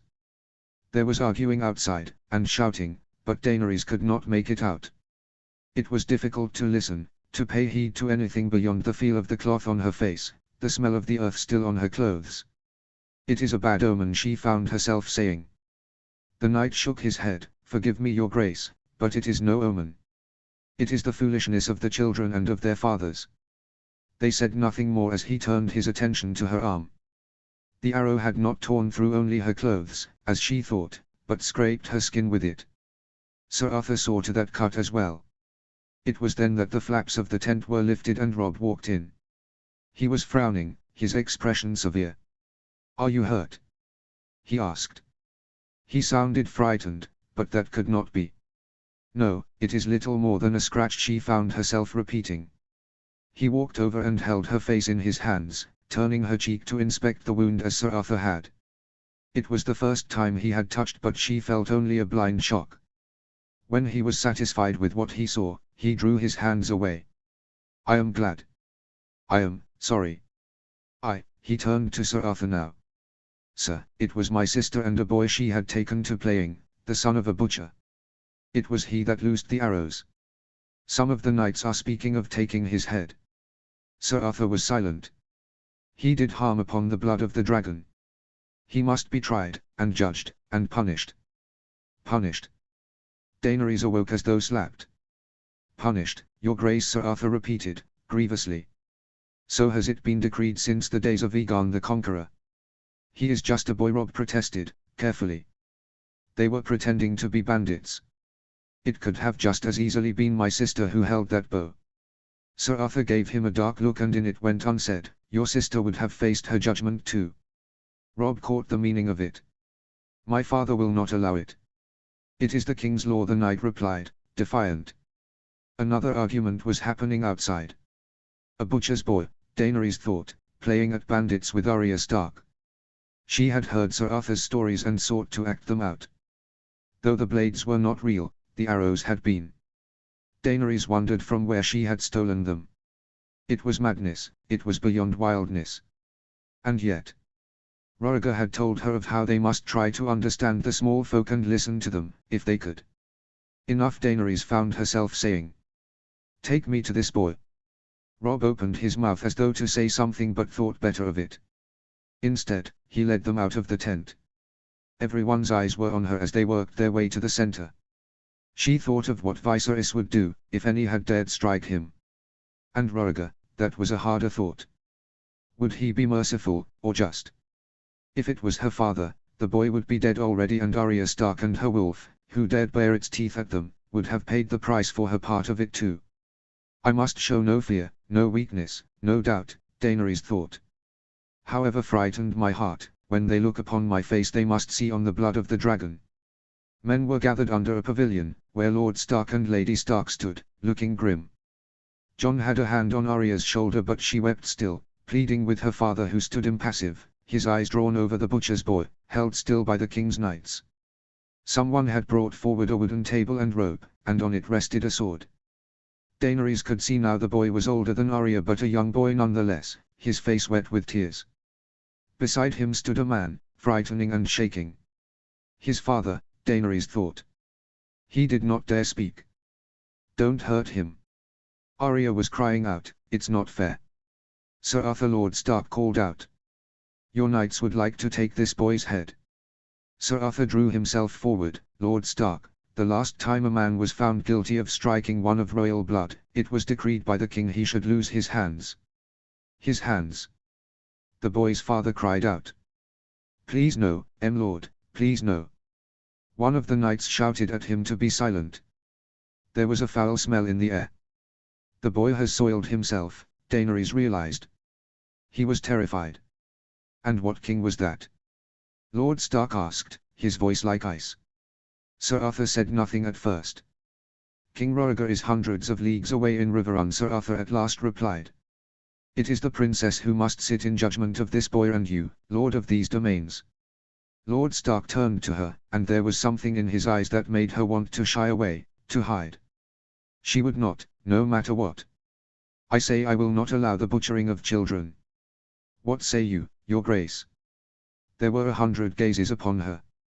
Rob was at her side, tense as though holding his breath in, Sansa somewhere among the crowds, scared and almost weeping.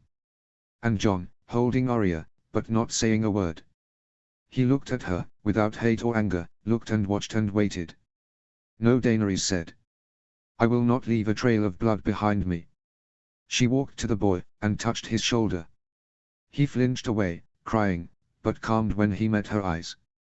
Don't be afraid, they won't hurt you. She turned to his father now, go and take your son, if you wish, or stay until your journey ends. No harm shall come to you, whatever your choice. She looked now at the knights, the men who had called for the boy's life. Unharmed him. They did as she commanded. Some seemed relieved, others angry. It did not matter to her. Lord Stark spoke now. If any men should do the boy ill, you will face my judgment in Winterfell. There was no more to be said.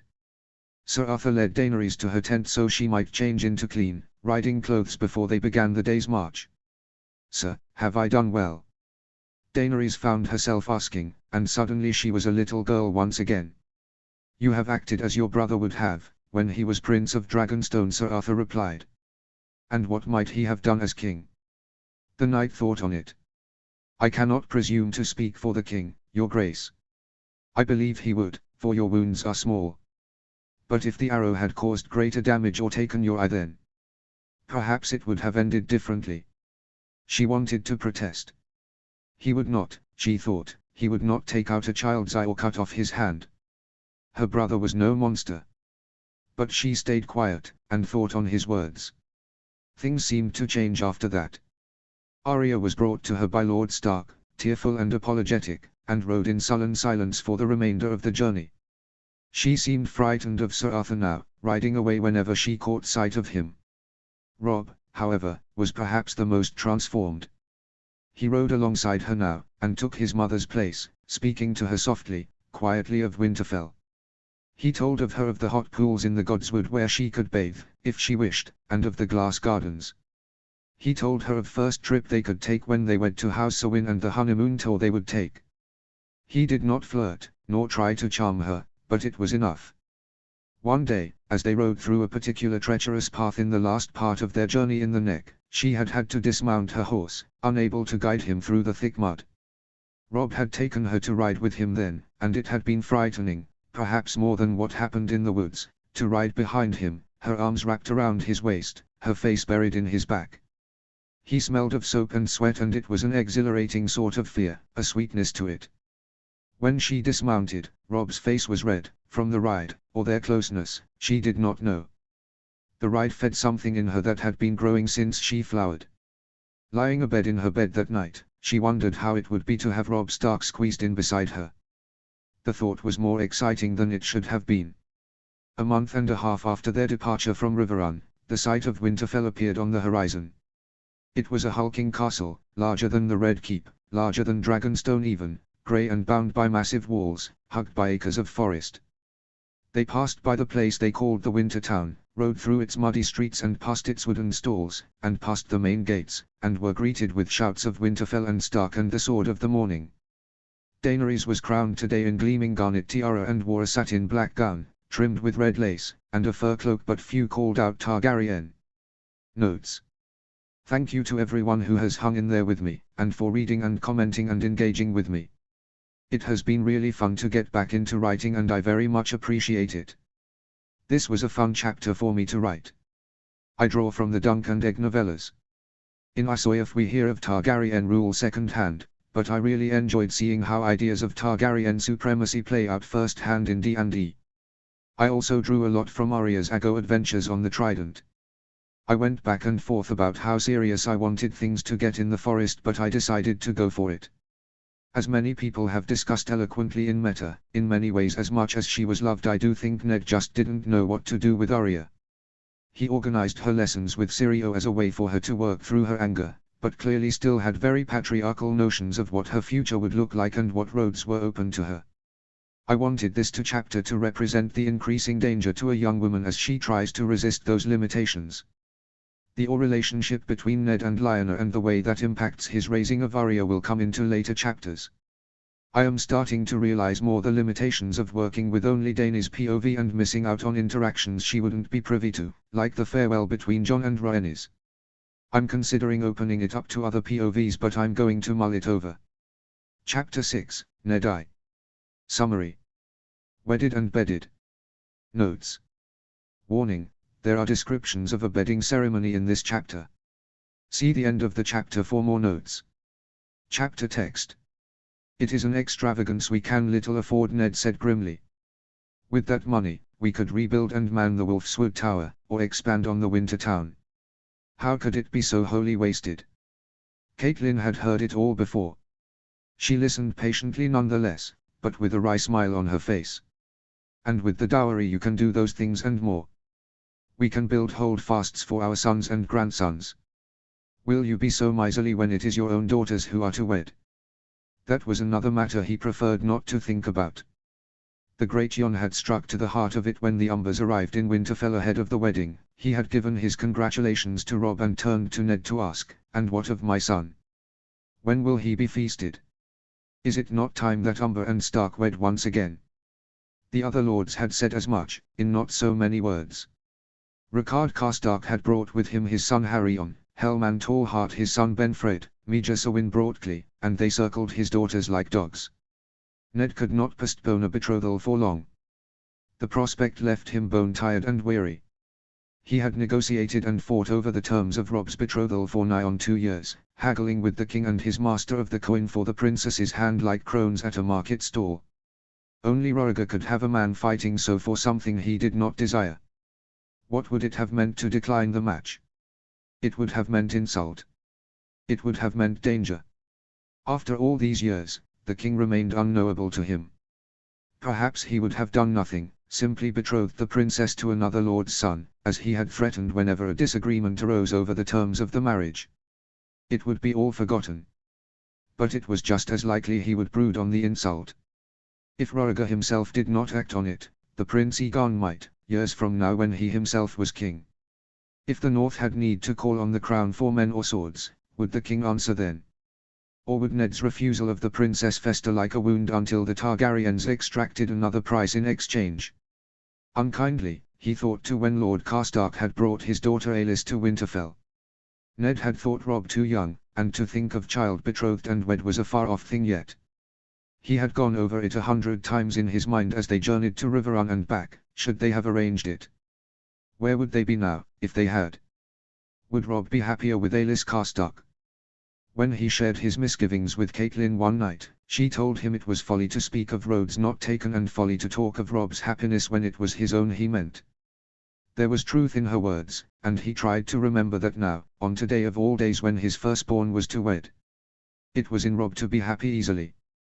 He was as firstborn sons were, eager and assured in a way Ned never had been. Jon's presence had tempered him, however, taught him from a young age what it might mean to behave without thought, to break a vow, and he was cautious and thoughtful of the things that mattered. Robb held himself apart from the princess in a way that worried Ned. It was in those moments that Ned saw Rickard Stark in his son, the aloofness, the coldness, the way he could close his heart and eyes to things he did not wish to see. His son had softened when Daenerys spared the boy in the neck, but not entirely. He behaved as he thought Ned would want him to behave, as his grandfather and Brandon would, as though his bride was a burden to bear. Caitlin walked over to Ned, and smoothed the frowning wrinkles from his forehead. "Go to our son, Ned," she said, softly, smiling. "And I will meet you in the Godswood, where we will see our child wed." Ned obeyed. He found his son in his room with Jon, holding the wedding cloak and dressed in the grey breeches and white doublet Caitlin had ordered made for him, with sleeves and collar trimmed with fur. "My son is a man now," Ned thought with shock. He remembered the babe Caitlin had presented to him at Winterfell, bundled in her arms, his eyes still closed, and the boy who would come to him with a pouty upper lip, on the verge of tears but trying to be brave, whenever he was hurt. And the young man, who was so pleased with himself when he was finally as tall as Ned, and could not stop looking in the mirror when the first wisps of hair appeared on his upper lip and cheeks. And now he would be wed, and tonight he would lie with a woman, and in a year perhaps he would have his own son to care for. The thought of it made Ned sad. It was a sweet sadness, but it struck his heart nonetheless, all the more so when he saw Jon. His nephew was finely dressed but bewildered, and the bewilderment read on his face like moroseness. "You look well, Robb," Ned said, putting a hand on his son's shoulder. "You both do. Are you prepared?" Robb nodded. "I think so." The wedding will seem both too short and too long, but you will look back at it one day gladly, I hope, Ned said. Perhaps it was too late now for such words. Perhaps it was too late for encouragement, when his son had seen him approach this day with dread. She seems an amiable girl. And she is likely feeling as you do now and as I did at my wedding, and your mother as well. Rob looked apprehensive, an unasked question on his lips, and Ned thought he knew what it was that troubled him. John, perhaps sensing it, made as though to leave. Stay, John. I would have you both hear this, Ned said, softly. Tonight, during the bedding. Rob's face blushed furiously, and he protested, No, father, I do not. John looked at his feet. He thought of a different time, when he was a boy younger than Rob and his father had brought him and Brandon into his solar. That was a different sort of conversation. It was natural for men to have certain desires, their father had explained, but he would not tolerate any upstart lord saying his daughter carried a stark bastard. If you find you are in need of a woman's company, he'd said, seek out a serving girl to romp with, and when you are wed, look for your pleasures outside your home. Brandon had taken those words too much to heart. In later years, Ned wondered what Rhaegar Targaryen had been taught and made sure his sons learned different lessons. No, Rob, hear this, Ned insisted. You must be gentle tonight. His son looked at him wide-eyed and embarrassed. You will be her protector from this day on. And the fear you may feel, for the woman, it is 100-fold. I am going to look for Uncle Benjen, John said abruptly. Good luck, Rob. I will see you in the Godswood. Ned said nothing, and waited until John was out of the room. Perhaps it was not Ned's place to discuss such things with him. It should fall to his father, one day. Or Lyanna. The thought of either of them approaching this topic worried him. I wouldn't hurt a woman, Rob protested, quietly, once they were alone. You would never hurt a woman out of anger or malice, Ned agreed. But you may her hurt without knowing, in your eagerness. I do not mean to accuse you. Rob fell silent. He was studying his hands. Would you like to ask me anything? Ned asked. Rob did not look up.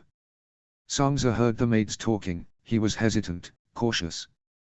They said things about the king. Rhaegar. Which maids? Give me their names. It had been years since Ned had heard permitted gossip about the king in Winterfell. John's visits had begun before he was old enough to understand what passed between his parents, and Ned could not have him hear it from some stable boy. The servants were chastened, each and every one of them, that if they were heard speaking of such matters in earshot of the children they would never again set foot in these halls. Rob shook his head. No, in Riverrun, the maids who came with them. It's the old king I mean.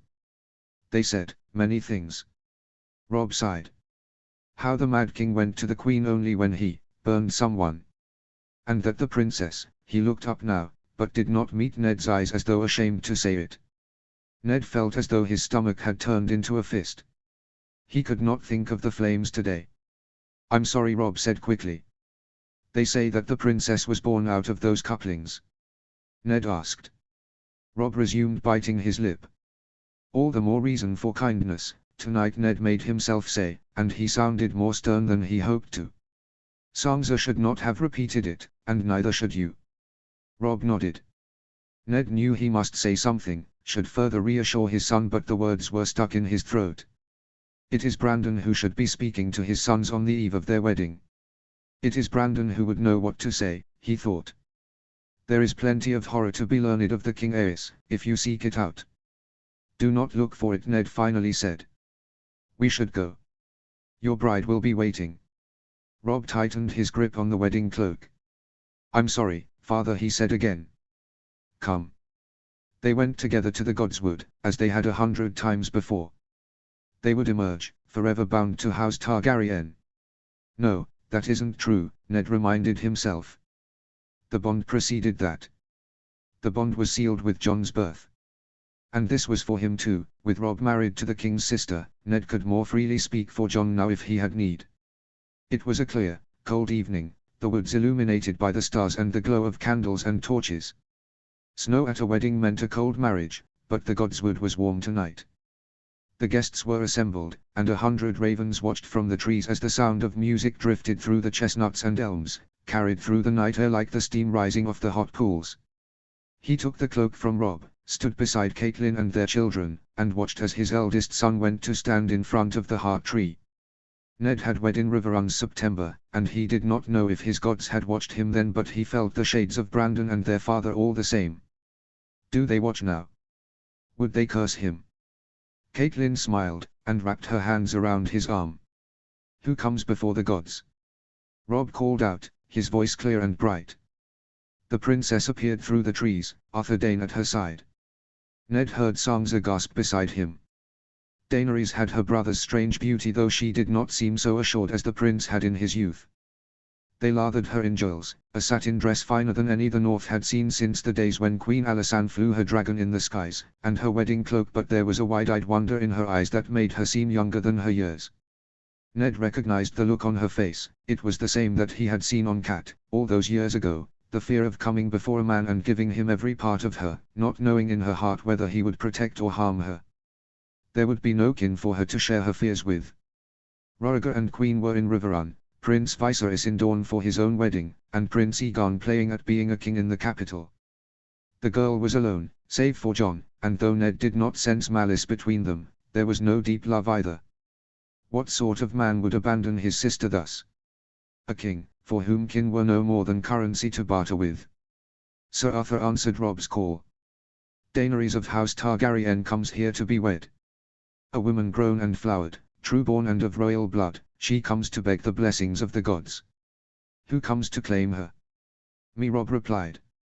Rob of House Stark, heir to Winterfell. Who gives her? Arthur of House Dane and of the Kingsguard, the Sword of the Morning, and friend to King Rhaegar. He turned to the princess. Your Grace, will you take this man? The princess looked forward at Rob. I take this man, she said. Sir Arthur stepped back, and the princess walked to the heart tree. There was a shyness to Rob when he took her hand, and they knelt before the heart tree, bowing their heads.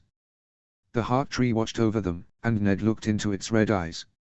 He did not know what Rob or his bride thought in those moments, but Ned prayed. His prayers were wordless, but fire and flame flickered within them, Brandon and his father, and most of all Lyanna. Her son stood behind him with Benjen, and Ned suddenly wanted to turn around and to embrace him. The moment was over quickly. Rob and Daenerys rose, and Rob undid the Targaryen cloak from around his bride's shoulders and handed it back to Sir Arthur. Ned stepped forward, and allowed his son to take the heavy white wool cloak of House Stark from his hands. Rob fastened it around the princess. The music swelled again as Rob scooped his bride into his arms, and strode through the woods with her. The princess wrapped her arms around his neck, holding on tightly. Ned and his family followed with Benjen and Jon, making for the great hall. The hall was bright and loud tonight, filled with music and the chatter of the guests who had not fit in the Godswood. They were packed together more tightly than at any harvest feast Ned ever hosted or attended. Knights and lords sat knee to knee, serving girls squirming between them. Northern banners surrounded them, and behind the dais, the direwolf of Winterfell hung alongside the Targaryen dragon for the first time. The sight of it filled Ned with doubt. He waited until Rob and Daenerys were seated at the high table and took her seat beside her. Under the table, Rob held his bride's hand in his own. Ned had not been brave enough to do that at his own wedding feast. He had kissed Caitlin in the September as hundreds of men watched, but he had not touched her again save for a single dance, and when they were in their bedchambers alone. The guests took their places, and Ned stood, and bid them drink to his son and the princess. Custom dictated he should announce that in their children, their two houses would become as one. But they had, in Jon, and he would not bruise his nephew so. Instead, he said, the blessings of the gods upon you both. May you find comfort together in shared years of winter, as well as in the warmth of summer. Cheers rung out, and Lord Valerian stepped forward to serve the first of the food to the bride and groom. It was the king who had furnished the food and drink, and it was kingly meal indeed, plate after plate of roasted duck, wild boar stew, honeyed quail, cream cakes, berry tarts, and Dornish plums and pomegranates flew out of the kitchen, an endless slew. The guests feasted on black stout and Dornish wines, charred beef ribs and mutton. Rob was courteous, as Ned and Caitlin had taught him to be. With each portion that was set in front of them, he cut the choice pieces and served them to the princess. Arya played glumly with her food. She had been a terror since Ned chastised her for the matter in the neck. Even as he tried to explain to her the wrong she had done, how her actions could have led to tragedy, she had countered each word with 1,000 protestations, proclaiming her innocence, blaming the princess and Sir Arthur for spying on her, for not announcing themselves. In the end, he had ordered her to the Godswood to cleanse herself, but when she emerged, she was worse than before, locking herself in her room save for meals. If their father had allowed it, Lyanna would have wielded a sword. Perhaps then, Ned had thought years ago, she would not have gone down the wayward path she had. Perhaps, if she felt as though that part of her was seen by her father, she would not have looked for affirmation in the eyes of those who should have been closed to her. And when Arya had begun to show that same anger, Ned had thought more freedom would have satisfied her. He could see now how that had only incensed the wildness in her. Lyanna herself would be arriving within the fortnight, after the wedding festivities had concluded, as was her way. "I still have my pride, Ned," she'd said once, "and I have no tolerance for sneers and veiled insults." Ned did not know whether her presence would bring joy to his youngest daughter or drive her even further astray. He looked across the room now, and surveyed his daughters would-be suitors. As much as Sansa dreamt of knights and the pleasures of the south, it would be a northerner she would wed. Telling her that news would be its own battle, one he was loath to fight soon. Her husband would never joust in a tourney with her favor wrapped around his arm, he would never crown her queen of love and beauty. He would find her someone honest and true, but he would be of the north, and it would be work to convince her that was enough. It would be the next trial him and Catelyn would have to face together. Arya, that was a harder choice. Cleisewin perhaps, he thought now. The boy had come up to the dais to speak to Robb, and they laughed at some whispered jape together. Then, Arya could be nearby, would not have to feel as though her tether to Winterfell was severed. Even as he thought that, Ned knew it would not be enough to convince her. She was pushing her plate away now, asking her mother if she might be excused. Ned turned away. He would beg Catelyn's forgiveness later, but his head had started to pound and he could not withstand an argument now. The music and revelry continued. After the pies were served, a call rang out for Robb to give his bride a kiss, and the couple had obliged, exchanging a chaste kiss to raucous cheers. "The bedding will follow soon," Catelyn said. "I will take the children to bed." Ned thanked his wife and bid good night to his younger children. Only Sansa would remain to watch the bedding. It would be her first time staying at a wedding so late, but it would do her good to know what was in store for her. It was then that Ned noticed Jon and Benjen had retreated to the side of the hall, and were having words. Ned could not hear them over the din of the hall, but Benjen was troubled, frowning deeply, looking as tired as Ned felt. When Ned approached, he could see Jon was in his cups. His nephew was sweating, pushing his black hair from his eyes with the back of his hand, holding a mug of beer. They quieted once Ned was within hearing distance. "The sight of Robb up there makes me feel like an old man," Benjen said. He put a hand on Ned's shoulder. "Congratulations, brother." Ned smiled. I know the feeling well. Though Catelyn says we will never feel as old as when we have a grandchild in our arms." "And what a happy day that will be," Benjen laughed. "It will come soon, I pray, and Jon and I will be here to share your joy in it. Is that not so, Jon?" Jon wiped at his face once more. "Yes. Does the lad think of his own wedding feast, and if his father would similarly feast him?" There was an anger to him tonight, not unlike Arya's. Lyanna had spoken to him before of Rhaegar's other son. Whatever existed between the king and Lyanna had ended with Jon's birth. All those years ago, Rhaegar had promised her freedom in exchange for... Ned could not remember. For years Lyanna had said love, freedom in exchange for her love, but when later she insisted, she could not remember ever having heard him saying that word. It was freedom he offered, though, and freedom she took without knowing the price. He had broken many promises to her, and almost this, when he brought her to King's Landing and she had to endure months in that cursed place. Jon's birth bought her that freedom, and in the end, it meant land and a home, more than a cottage but less than a holdfast, sheltered among the thorny trees of the Kingswood. In the years she lived there, only a few leagues from the Red Keep, she saw Rhaegar's other son a handful of times. There was love between the siblings, though. When Jon was 8 and sick with the red spots, the prince had come escorted by 2 Kingsguard so he may leave Jon a basket of his favorite things, blackberry oatcakes and a book on Daeron the young dragon. The prince had spoken to her only with courtesy and grace, Lyanna said, but once John's visits to Winterfell began, it was only Robb he spoke of. He was of age where boys wanted to be the quickest, the smartest, the strongest. He could not be so with Aegon, he would always have to be lesser than, to make himself small so his brother shone beside him. But he posed no threat to the heir to Winterfell. He would go home to Lyanna happily with stories, of Hullen saying he sat on a horse better than anyone in Winterfell or of besting Robb in their lessons. Perhaps they took something from Lyanna, each story, hearing those names, hearing of his adventures in the places she had explored with Benjen, or chased after Brandon, or learned with Ned. But for Jon, Winterfell held few ghosts. Ned wondered if Jon looked at Robb with those same eyes now, comparing them, holding himself apart and unworthy.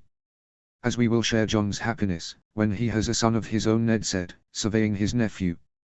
Jon scowled and leaned against the wall, as though to steady himself. I will never father a bastard, he said. Ned frowned. You have had too much to drink, Jon. That is not my meaning. You can wed, and have true-born children, Benjen said. A northern woman, perhaps. I see many a pretty girl here tonight.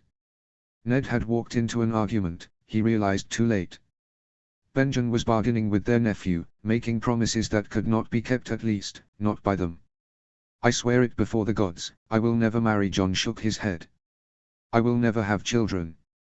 You might not say that, if you knew what it meant, Benjen said, quietly. If you knew what such a vow might cost you, you might be less eager, son. I'm not your son. Jon spat it like venom. The tables around them had fallen silent, and Robb was looking at them, concerned, from the high table. Tears welled up in Jon's eyes. I must be excused, he said, and bolted from the hall before any could stop him. It would do no good to follow Jon. He was like Lyanna when her anger was upon him, all barbed words and hurt, and there was little anyone could do to calm them until it had passed. What's happening, Ben? Ned asked. Benjen rubbed his face in his hands. Let us speak of it later, Ned. Robb looks worried. Come, let us smile and feast for his sake. Ned did not have time to protest. A group of men began to bang their cups on the tables. They shouted, to bed. To bed. To bed with them, and were joined in their chorus by the other guests of the hall. He returned to the table, where Robb and his bride both flushed, embarrassed. Ned leaned in to speak into the princess' ears. Your Grace, are you ready to do your duty? The princess did not look afraid. A princess would not show her fear, after all. Yes, she replied. Ned looked to Robb, who nodded. He stood. My lords, it is time. Let us bed them. The hall roared in approval as the queen took off her sandal, the king took off his crown began to ring out. The cry of bed them went up and down the tables as the guests approached the dais. Lord Valerian was first among them, clear-eyed and sober, likely having been ordered by the king to ensure no liberties would be taken with the princess. The Karstark brothers surrounded the princess and lifted her into the air, whilst the Mormont women led the charge to pull Robb off the dais and begin tugging at his clothing. Robb was laughing, his hands going to the buttons on his tunic as though to speed their work and safeguard some of his dignity, until Mage Mormont swatted them away and called out loudly that he was an eager, green boy and had best learn to let a woman take charge. They made faster work on the princess. She was smiling, but her shoes were off before she even left the dais, and by the time the men led her out of the great hall she was as naked as her name-a-day save for her jewels. To her credit, she resisted the urge to cover her breasts, but at last Sir Arthur himself strode forward, parting the crowd, and carried the princess in his arms like she was little more than a rag doll, telling the men they had best look closely for they would never again in their lives look upon the princess so. Even the sword of the morning was no match for a score of drunk northerners, their blood running hot, and the great Jon countered loudly that each time he closed his eyes, he would imagine the pretty sight of Targaryen teats. The hall was emptied within minutes. Those who did not join the bedding had taken the merriment outside, where by the sounds of it some men had begun to wrestle and take bets on the victor. For many, including his son, the night was just beginning. For Ned, thank the gods, it was over at last. Notes. Hello again everyone. I had this week off so I was able to get out 2 chapters, although this one is on the shorter side, but I will be back to weekly updates for a while. Thank you to everyone for your feedback. I know people have been anxious to spend more time with Rhaenys and meet Elia, for good reason. For now, the action of the story will be led by what is happening with Dany/Robb and then fan out to include other characters. Lyanna will be first up next chapter. This chapter was a bittersweet to write and a bit self-indulgent. I wanted to give Robb and Ned something they never got in canon. Thank you again to everyone who has been reading and following along. Your responses have been really encouraging and inspiring. Chapter 7, Daenerys v/Ned 2. Summary. Ghosts of all sorts. Notes. The chapter begins with references and descriptions of a wedding night. The descriptions in my opinion are not explicit, but if that makes you uncomfortable you can skip ahead to the Ned section, and in the comments, I can give a general gist of the relevance of the section.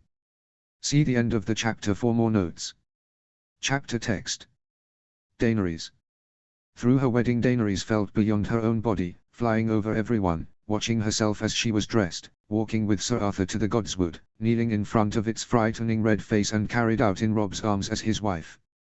As a girl, her dreams of her wedding were as her fantasies of her husband, unclear, with undefined faces and shapes, leaving behind only the feeling of it.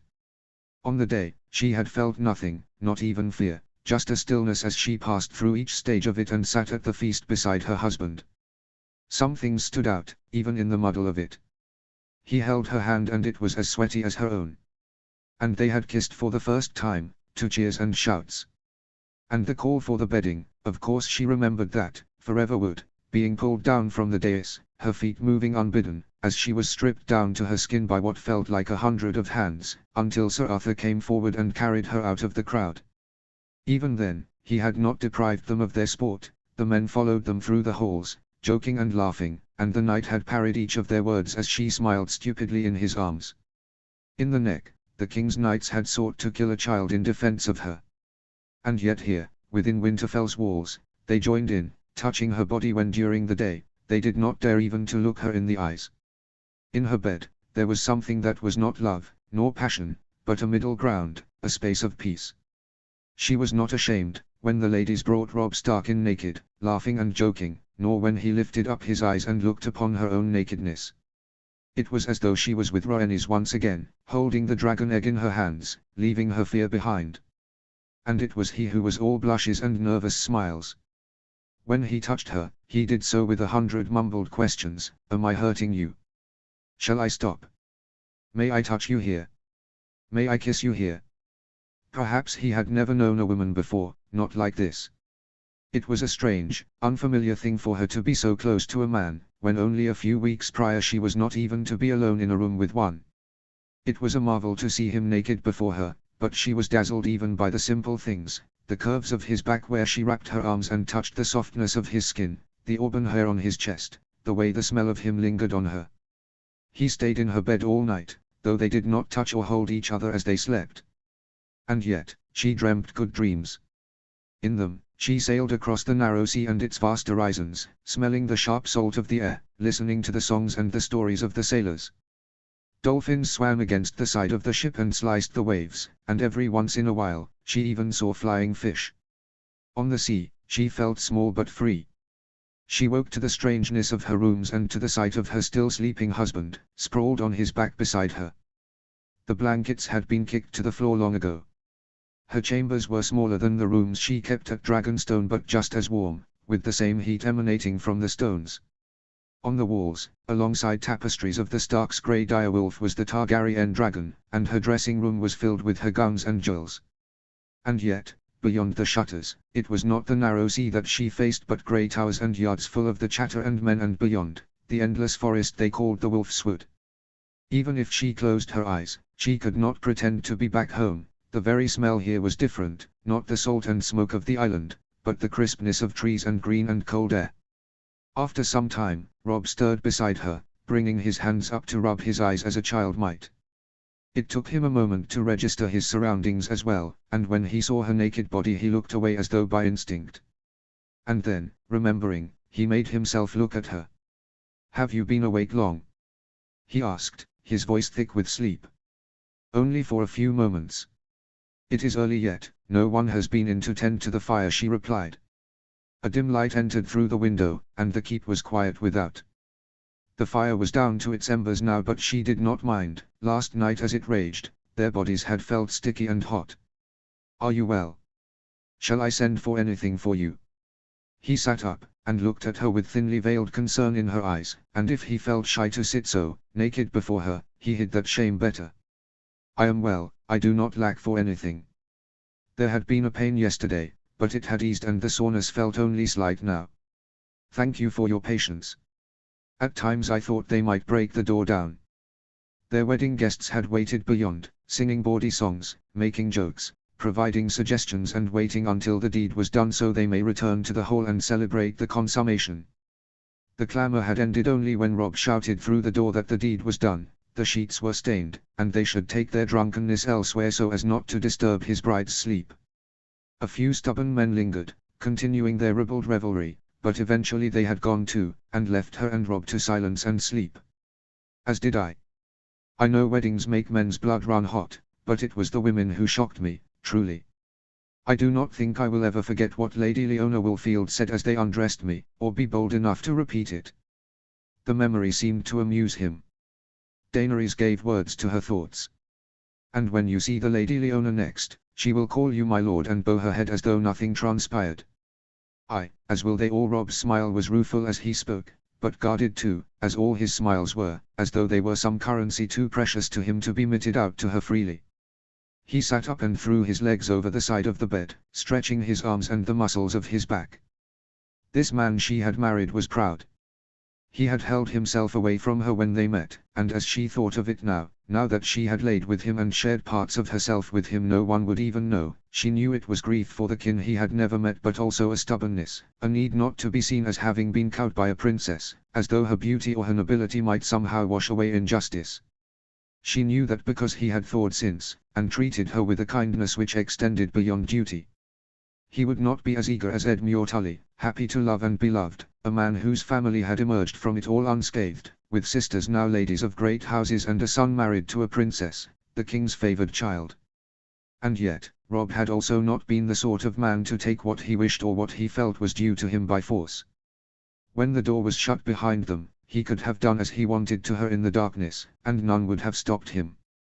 But, instead, he attended to her with kindness and some concern for her own pleasure too, clumsy as it was. She suspected their marriage would be tenuous, and hard, full of missteps. Rob walked across the room to the basin, sluiced the water over his hair and face and rubbed it on his neck, readying himself to leave. Suddenly, the fear crept back in. She did not wish to be alone, not now, when she had been so strong.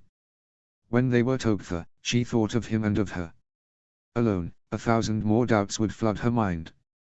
She could not keep it intact, if he left her here in the bed where her maidenhead still stained the sheets.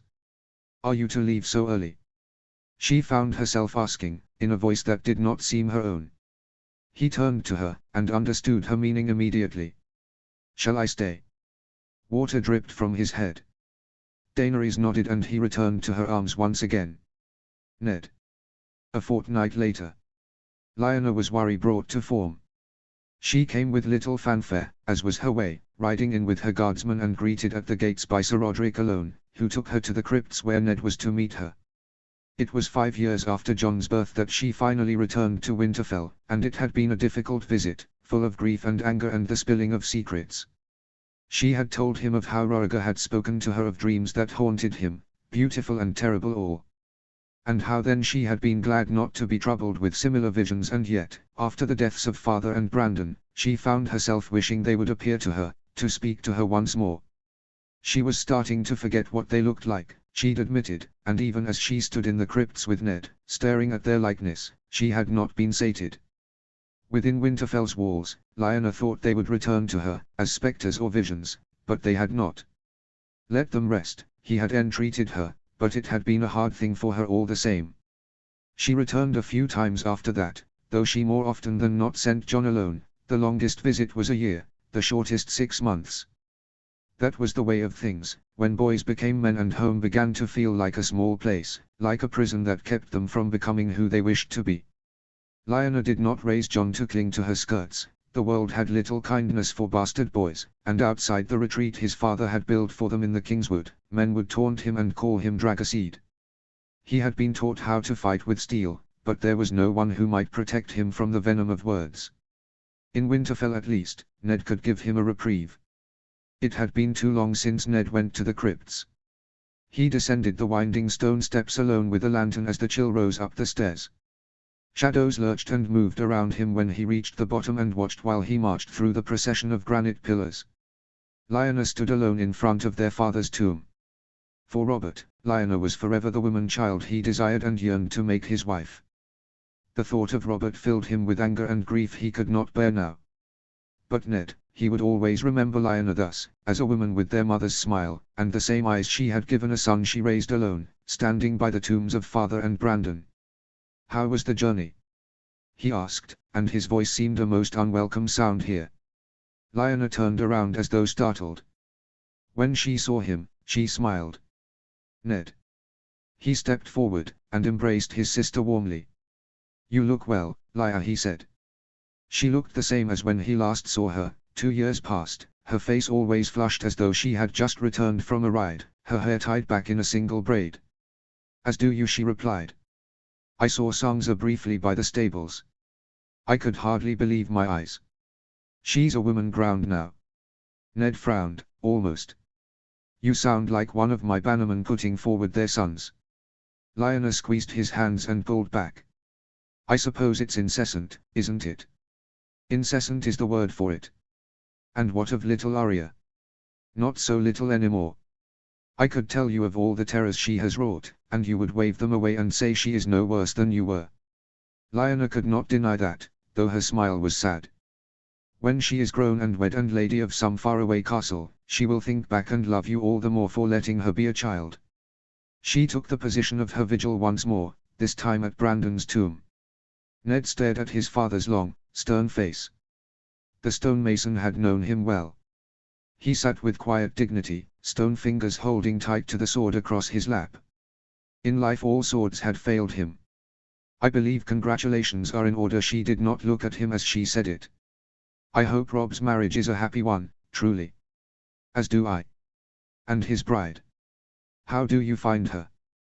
Ned paused, the better to think on the question. He saw the princess infrequently, save for meal times. It was Catelyn who spent the most time in her company, teaching her the things she would need to know when the time came to stand beside Robb as he ruled Winterfell. Ned glanced down at the empty sepulchres, where he knew he would one day be laid to rest and Robb would follow. "There was some unpleasantness on our journey, but she behaved with kindness. I know her little. She is cautious around me in her words and deeds, though courteous with us all, including Jon." "Would you believe I saw her once?" Lyanna asked. That took Ned by surprise. "I had forgotten, until you wrote to me to tell me she was to wed Robb. She will not remember and no one will have told her." The king mourned his mother still, and had his sister brought to King's Landing. He put her in the cradle beside Jon and called her Stormborn, for the storm and chaos which raged as she came into the world. But he sent her back to Dragonstone within the month. Lyanna frowned at some part of that memory. "And now we meet again, and perhaps when I come next, I will hold her child." Ned had heard the ugly and strange tales told of every great lord in the realm, of his own bannermen, but he never found himself so puzzled or so wary as when he heard stories of Rhaegar.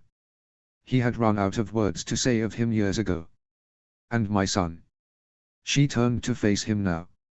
"It worries me to find Sir Arthur here with him." Ned had found that a touch queer himself, though he believed it to be an honor the king granted his sister, in his own absence. The knight lingered however, and showed no signs of preparing to depart with the Valerius and ships from the king's fleet. He spent his days in the yard alongside Sir Roderick, training the young men at their drills, Robb and Jon among them, and when he unsheathed Dawn, there were 100 craning necks gathered around them, watching in awe.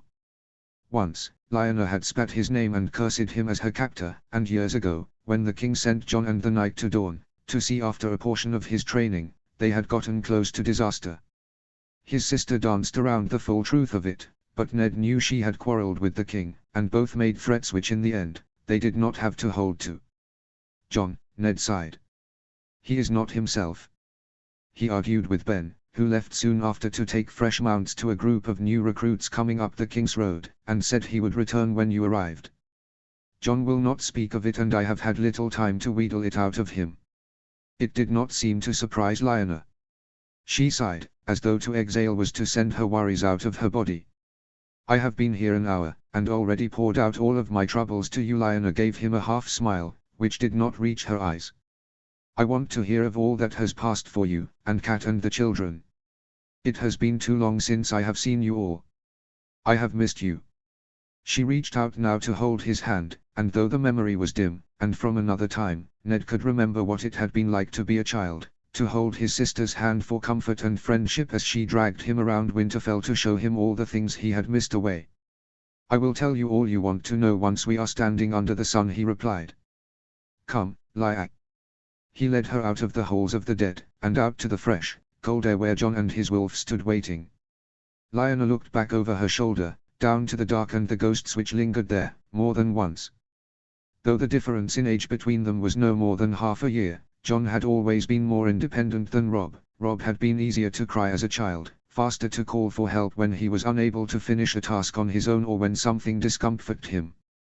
And even now, though a man wedded, Ned thought that Robb would have embraced his mother after a long absence. Jon, however, held himself apart. He smiled, as he had not done for weeks, and kissed her on both cheeks but did not allow her any gestures of affection. Lyanna was undeterred.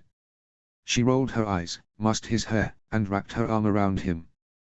Jon reddened, but his smile grew wider. I have missed you, Jon, she said.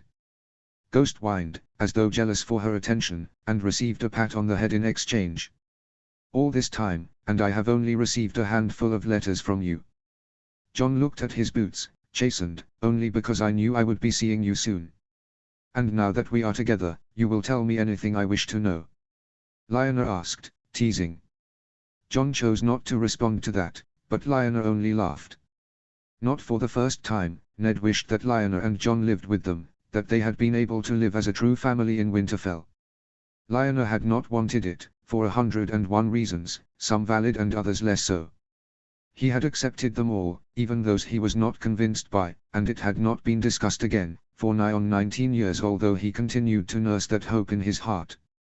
But, as he stood watching his sister and his nephew, he knew the time for it had passed. Once the children see you, you will have more than an earful of news, Ned interjected. I can hardly wait, Lyanna responded. They walked on, Ned and Ghost following behind. Men and women from the household, some of whom had known Lyanna since she was a child, others who knew her only from rumors, greeted them as they went by. Lyanna gave them a nod of the head, or raised her hand in acknowledgement, but otherwise had her head bowed, in quiet conversation with Jon. Ned heard only snippets. How was your father? He was very kind. Truly? Yes. He brought me a new saddle for my horse. That's nice, Jon. And your sister, she is well.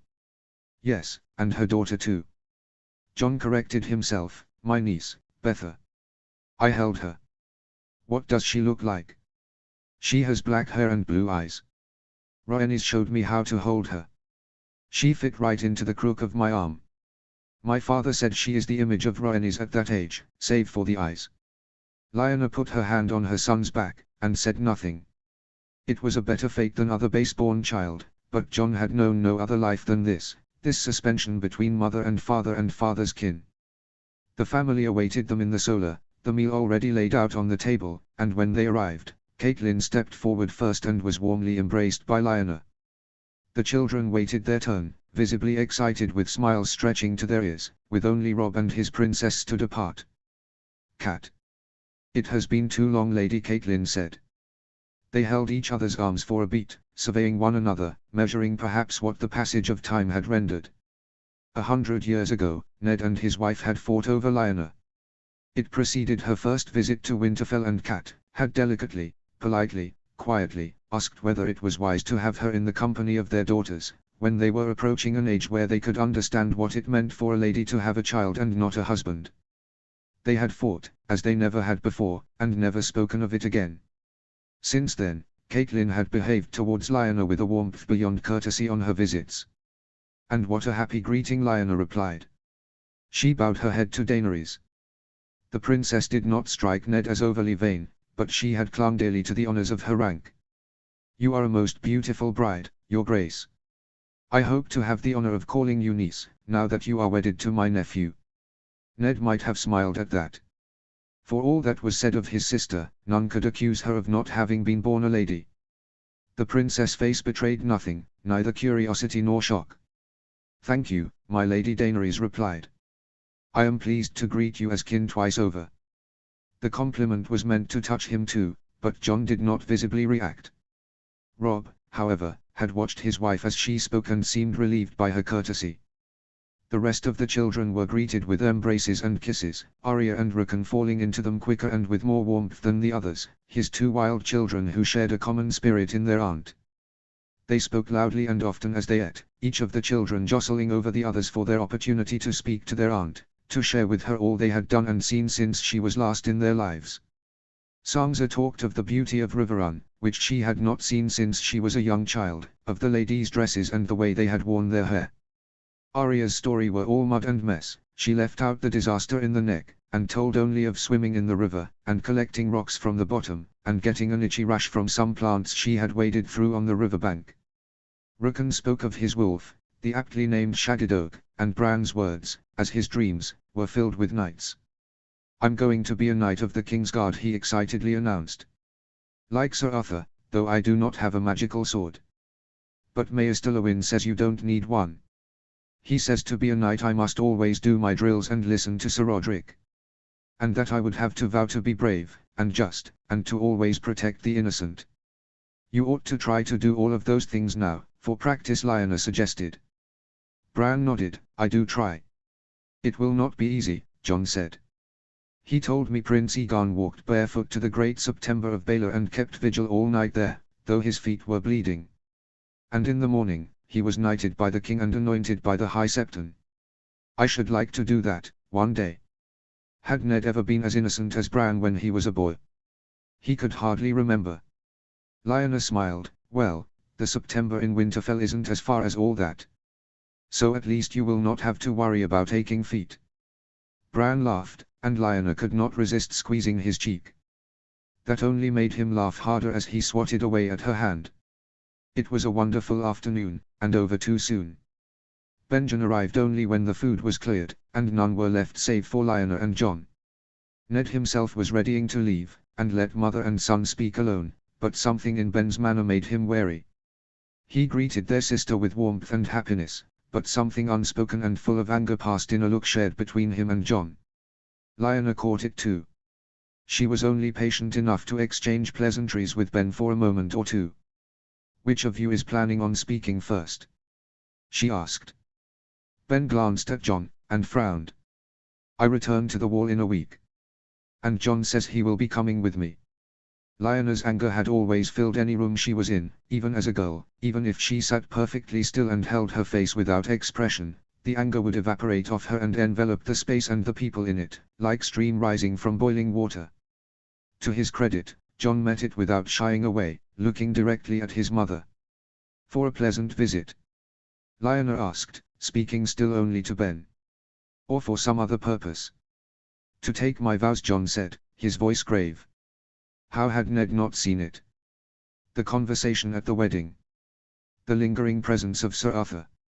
And his nephew's manner. He felt foolish and selfish and blind all at once. He had been too full of worries of his own son, doubts which seemed frivolous now. Robb spent his nights abide with his princess and would soon, God's willing, have a son of his own to raise and fret over.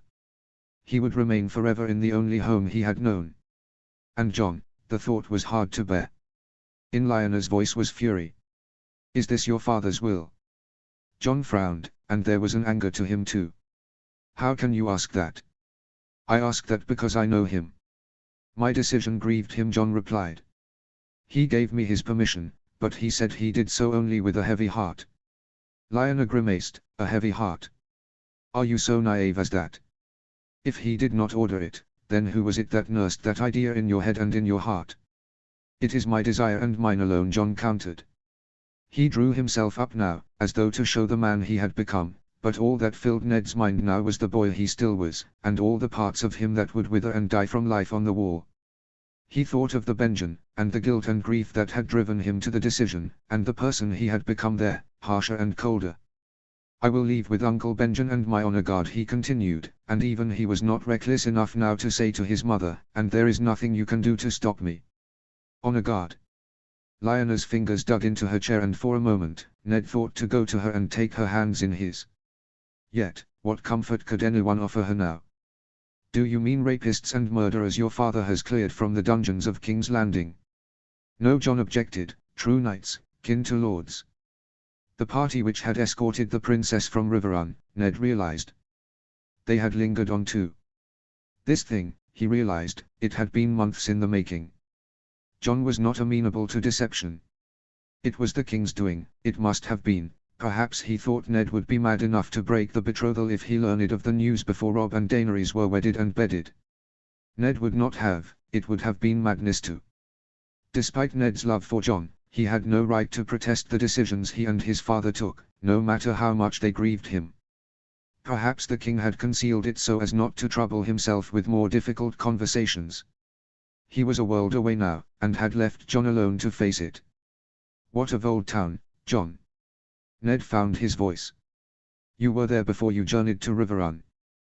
Did you not find it to your liking? I will not live my life in servitude, John said, hotly. Benjen finally spoke. Did his throat tighten, as Ned's had? And what do you think life on the wall is, if not servitude? As a man of the Night's Watch I would serve the North and the realm, not some lord in his castle, John countered, quickly. His face was flushed with anger. He was well prepared for this fight. Lyanna was quiet. There are other paths, Ned filled the silence. John may have thought his mind made up, but no harm would be done until he took those vows. There will always be a place for you here in Winterfell. You could stay here for as long as you wish, and when you are older, I would have you as part of my councils, and one day, Robb's. John softened at that. Some of the tension seemed to leave his face. Thank you, uncle. But I cannot. Lyanna, however, did not. She pushed her chair back from the table and rose to stand over her son. Cannot or will not? There was quiet for a moment, save for the raging storm of Lyanna's anger. Ned did not know who he felt more sorry for. I will not, John said, finally, softly. Lyanna drew herself back, and Ned did not know what she would do. Scream. Shout. Strike her son. But she only pulled back, looked at John, and left the room, the door slamming behind her. None of them moved to follow her. Doubtless she would go to the stables for her horse and go for a ride, and when she returned Ned would meet her at the gates and speak to her. You will break your mother's heart if you do this, Benjen said, weary. It was not only Lyanna's heart which would break. Ben's had already, Ned could see that, and his own would too. And the children. None among them would not be saddened to see John leave, but for Robb and Arya it would be a dear pain. Robb, perhaps, in time would understand, but Arya. Why not postpone it and leave the decision for your next visit? Ned said. And if your feelings have not changed, then, I will take you to the wall myself. What will have changed in a year? John asked, and he, Rhaegar's son now, weighted down by grief. Will I wake up to find myself no longer the king's bastard? Hearing John say that word was always like a knife, cutting. None of them were in need of a Maestus lesson. They knew well enough how history was bloody with the treachery of Targaryen bastards. John's birth had undoubtedly brought that distrust into King's Landing and the hearts of the royal family. Is there something you fear, John? Has someone said something to make you uneasy? Ned asked, carefully, measuring each word carefully, for he walked close to treason. Was this how Rhaegar weighed it? The claim of his true-born son, against the life of his bastard. What would Ned do, if he to make the choice between one son and another? He hoped he would never know. On the wall, John was a threat to no one. And, no one could be a threat to him. Is that how the king would live with it? John only shook his head. The wall is not Winterfell, nor is it King's Landing, or your mother's home, Ben told him, sternly. On the wall, a man gets only what he earns and puts aside his old family. And for all you feel your life has been tragic hardship lived in the company of kings and lords and princes, that is something you cannot understand. Forgive me, but I have made my decision. We will ride with your party in a week, Uncle Ben, and if you will not have me then I will journey with Sir Arthur and my father's knights alone and we will meet as brothers on the wall. Jon's nostrils flared. Forgive me, he repeated, and followed his mother's footsteps, out of the door. Notes. I'm sorry for the delay in getting this chapter out. I was feeling under the weather and it took me a while to get to a place where I could write again. Thank you to everyone who has QoD, commented, subscribed and read this story. Writing used to be a really big part of my life and it has been really nice and restorative to get back into it, and I'm grateful to everyone who has responded to it. This is not going to be a straight up fix it. Bad things will still happen, because Westeros is not an easy place to live and all the more when there is a creeping White Walker apocalypse. However, certain things are very much improved for our characters. For example, though their marriage is not will not be uncomplicated, married to Robb, Dany will not be subjected to the rape she was in canon, due to the political situation in this fic. The Starks will not be getting involved in King's Landing politics in the deadly way Ned did, etc. We finally see a bit of Lyanna. I know Rhaegar /Lyanna is quite divisive and it may lead to heated conversations. I will say that this is 20 years out of their relationship, and my intention with this fic isn't to necessarily rehash that, but try to show some of the possible consequences of it in this case, as it affects Jon. 20 years later, and after seeing each other many times in the intervening years, the first thing Ned and Lyanna are going to talk about isn't what happened in the tower. That generation is also just loaded with trauma. We see it a bit here where Ned represses his thoughts about Robert, which I'm keeping deliberately vague for now. Finally, because I've gone on for way too long here, this story will be longer than I planned because of how much more time I am spending on character exploration, although the plot is all mapped out and will not be changing. I've increased the chapter count for now. Next up, aunt and nephew bonding. We will get to see a ton of Jon, who has been really going through it and who we haven't gotten much one-on-one time with. It has been asked in the comments, so I will clarify again that Jon /Dany will not be romantic. Chapter 8, Jon I. Summary. A hero's journey begins. Notes. See the end of the chapter for notes. Chapter text. How many times had he wished to have been born a brother to Robb?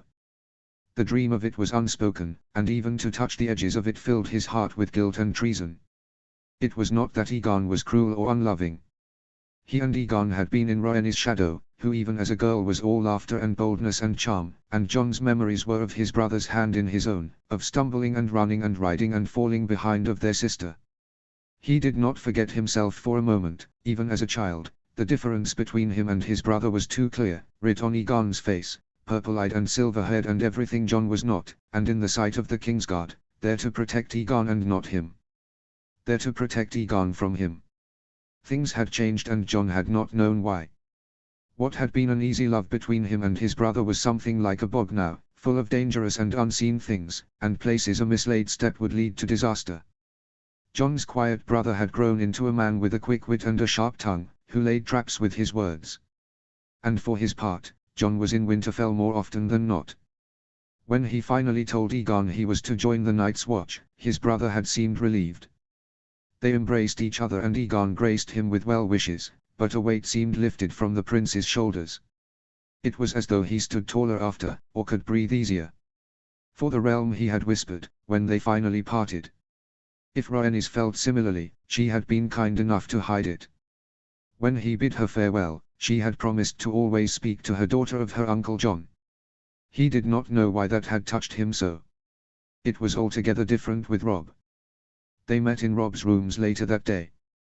Grey Wind lay on the rug on the floor, and lifted his ears up in lazy greeting. "I will not try to talk you out of it," Robb said. "I am certain you have had plenty of that." "I have. Only, I wish you had told me. Not for me to change your mind, but so you would not have had to carry this alone.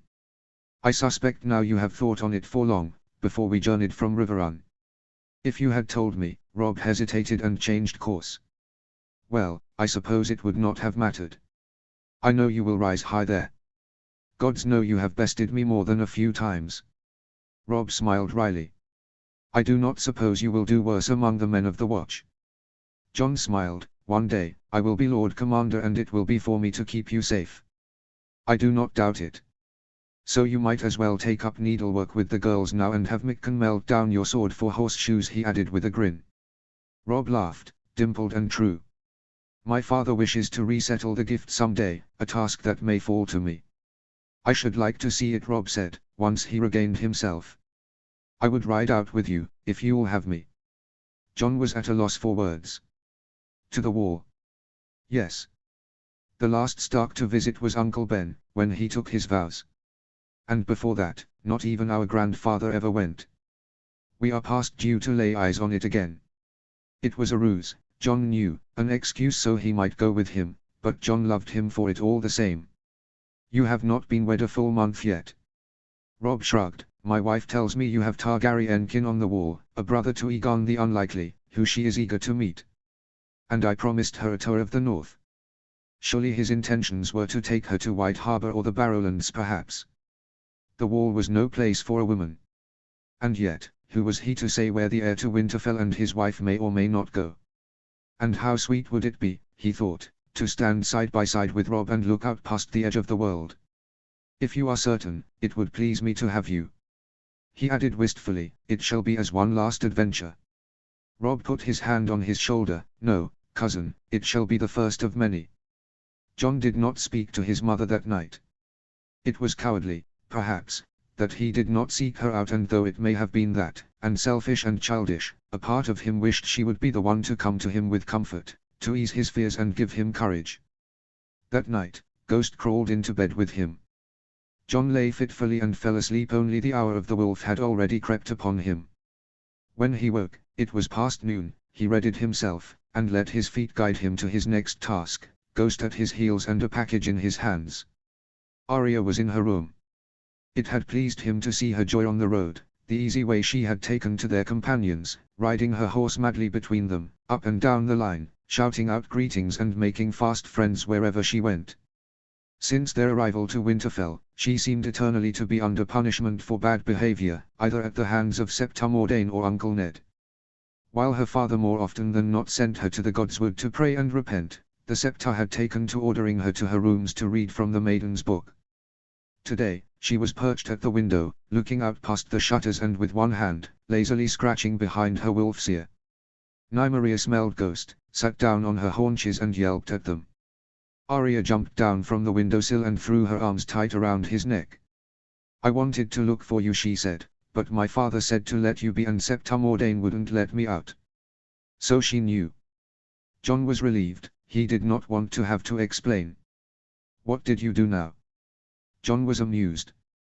Arya disentangled herself from him. Nothing. My stitches were crooked again. Septa Mordane said I had to do it all over. The princess can do it perfectly without looking, she said. Arya shrugged. So I told her, let us fetch a handkerchief, bind her eyes, and let her try. And lightly stormed out of the room after. And what did her grace have to say? Arya made a face. She wasn't there. And what does it matter anyway? Septa Mordane says a husband will expect his wife to excel at all things. But it's not true. I asked Rob if he cares about the princess embroidery and he just laughed. John smiled. He could not imagine that held a space among Rob's concerns regarding his bride. It's just as well. I have something for you, and I would have you keep it a secret from your Septa. Her face lit up. A present. You could call it that. Close the door. Wary but excited, Arya checked the hall. Nymeria, here. Guard. She left the wolf out there to warn of intruders and closed the door. By then John had pulled off the rags he'd wrapped it in. He held it out to her. Arya's eyes went wide. Dark eyes, like his. A sword, she said in a small, hushed breath. Though John had defended her to his uncle, he was not blind enough to think that what she had done on the neck was anything but folly. If the Princess Daenerys had been a different sort of woman, it would have ended in bloodshed. But John knew Arya would not change. Better to defend herself with a weapon she could manage, than leave her to more dangerous games. The scabbard was soft grey leather, supple as sin. John drew out the blade slowly, so she could see the deep blue sheen of the steel. This is no toy, he told her. Be careful you don't cut yourself. The edges are sharp enough to shave with. Girls don't shave, Arya said. Maybe they should. Have you ever seen the Septa's legs? She giggled at him. It's so skinny. So are you, Jon told her. I had Mikan make this special. The Bravos use swords like this in Pentos and Myr and the other free cities. It won't hack a man's head off, but it can poke him full of holes if you're fast enough. I can be fast, Arya said. You'll have to work at it every day. He put the sword in her hands, showed her how to hold it, and stepped back. How does it feel? Do you like the balance? I think so, Arya said. First lesson, Jon said. Stick them with the pointy end. Arya gave him a whap on the arm with the flat of her blade. The blow stung, but Jon smiled like an idiot. I know which end to use, Arya said. He found himself thinking of his mother, and the story she had told him of donning the armor of the Knight of the Laughing Tree and unhorsing 3 men in the tilts. He was only a boy then, and could not believe his own mother capable of such a thing. To him, her life seemed somehow to begin with his birth, and to ponder what she may have been like before gave him a strange feeling. He had innocently asked his father about it, disbelieving her, and heard the other half of the story, how the king ordered him to seek out the knight to unmask him, but instead he found the truth of the mystery challenger. A year later, his parents ran away together, and a year after, Jon himself was born. It had thrilled him to hear it when he was too young to understand what it meant, but thinking of it now left a sour taste in his mouth. Arya would never be so easily tempted. And if she ever donned armor, it would not be to ride in some tourney to a prince's pleasure. It would be with a sword in her hand, and she would know what that meant. A doubtful look crossed her face. They will take it away from me. Septa Mordane, or my father or mother. Or Robb. Until now, Robb had always found Arya's misadventures endearing. But on the neck, he had been angrier than Jon had ever seen him. It had scared Arya to tears to see her brother turn for a moment into perhaps the man he would be once he was lord, someone fierce and harsh. He'd called her a willful, mad girl and did not speak to her for a week after. If he found her with the sword, what would he say? For once, Jon could not imagine his cousin's reaction. Not if they don't know you have it, Jon said. I'll practice with Bran, she said. I'll make him. Perhaps you can let him in on your secret. He was a sweet boy, and for all his dreams of knighthood he would search out practice where he could find it, even against his older sister. Jon sighed. I will miss you, cousin. Suddenly she looked like she was going to cry. But she did not let herself. I wish you were not going. Different roads sometimes lead to the same castle. Who knows? He tried to smile. I better go. I have to find my mother. When he turned back at the door, she was holding the sword again, trying it for balance. I almost forgot, he told her. All the best swords have named. Like ice, she said. She looked at the blade in her hand. Does this have a name? Oh, tell me. Arya seemed puzzled at first. Then it came to her. She was that quick. They said it together. Needle. The memory of her laughter would warm him all the way to the wall. The next job ahead of him was not nearly so easy. He let Ghost out in the yard, and made his way to the great hall, slipping in behind some servants with freshly cut wood with the fire. It was custom for a lord to feast his household for a month following a wedding, and the benches were filled with food and drink and men and women. Jon was surprised to see his mother at the high table, sitting at Uncle Ned's right hand. He lingered near the doors, indecisive, and finally settled on a seat among some Ryswell squires.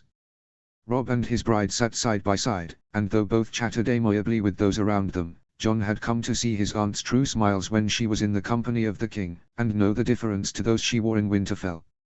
It was a trick that all princesses and princes learned, and which through years of practice Jon was able to spot. Though Bran and Rickon joined the others at the high table, Sansa was seated among the Karstark brothers, and the oldest of them was intently listening to what she had to say, his ear bent to her. No betrothal had been announced, but Lord Stark had been invited to the high table today, and it would only be a matter of time. Sansa had never dreamed of Carhold. It was Highgarden and King's Landing and Lannisport that held sway for her. And instead she would be going even further north. None of them would have the fate they thought they deserved. At the foot of the hall, the doors opened again. Ullabelly led 2 new guests into the feast. The Lady Moira of House Reed, the rotund guardsman, bellowed over the clamour. With her brother, Hojan, of Greywater Watch. Men looked up from their cups and trenchers to eye the newcomers. The girl was his age, with a net hanging from one hip and a long bronze knife from another. Under her arm she carried an old iron great helm spotted with rust, a frog spear and round leathern shield were strapped to her back.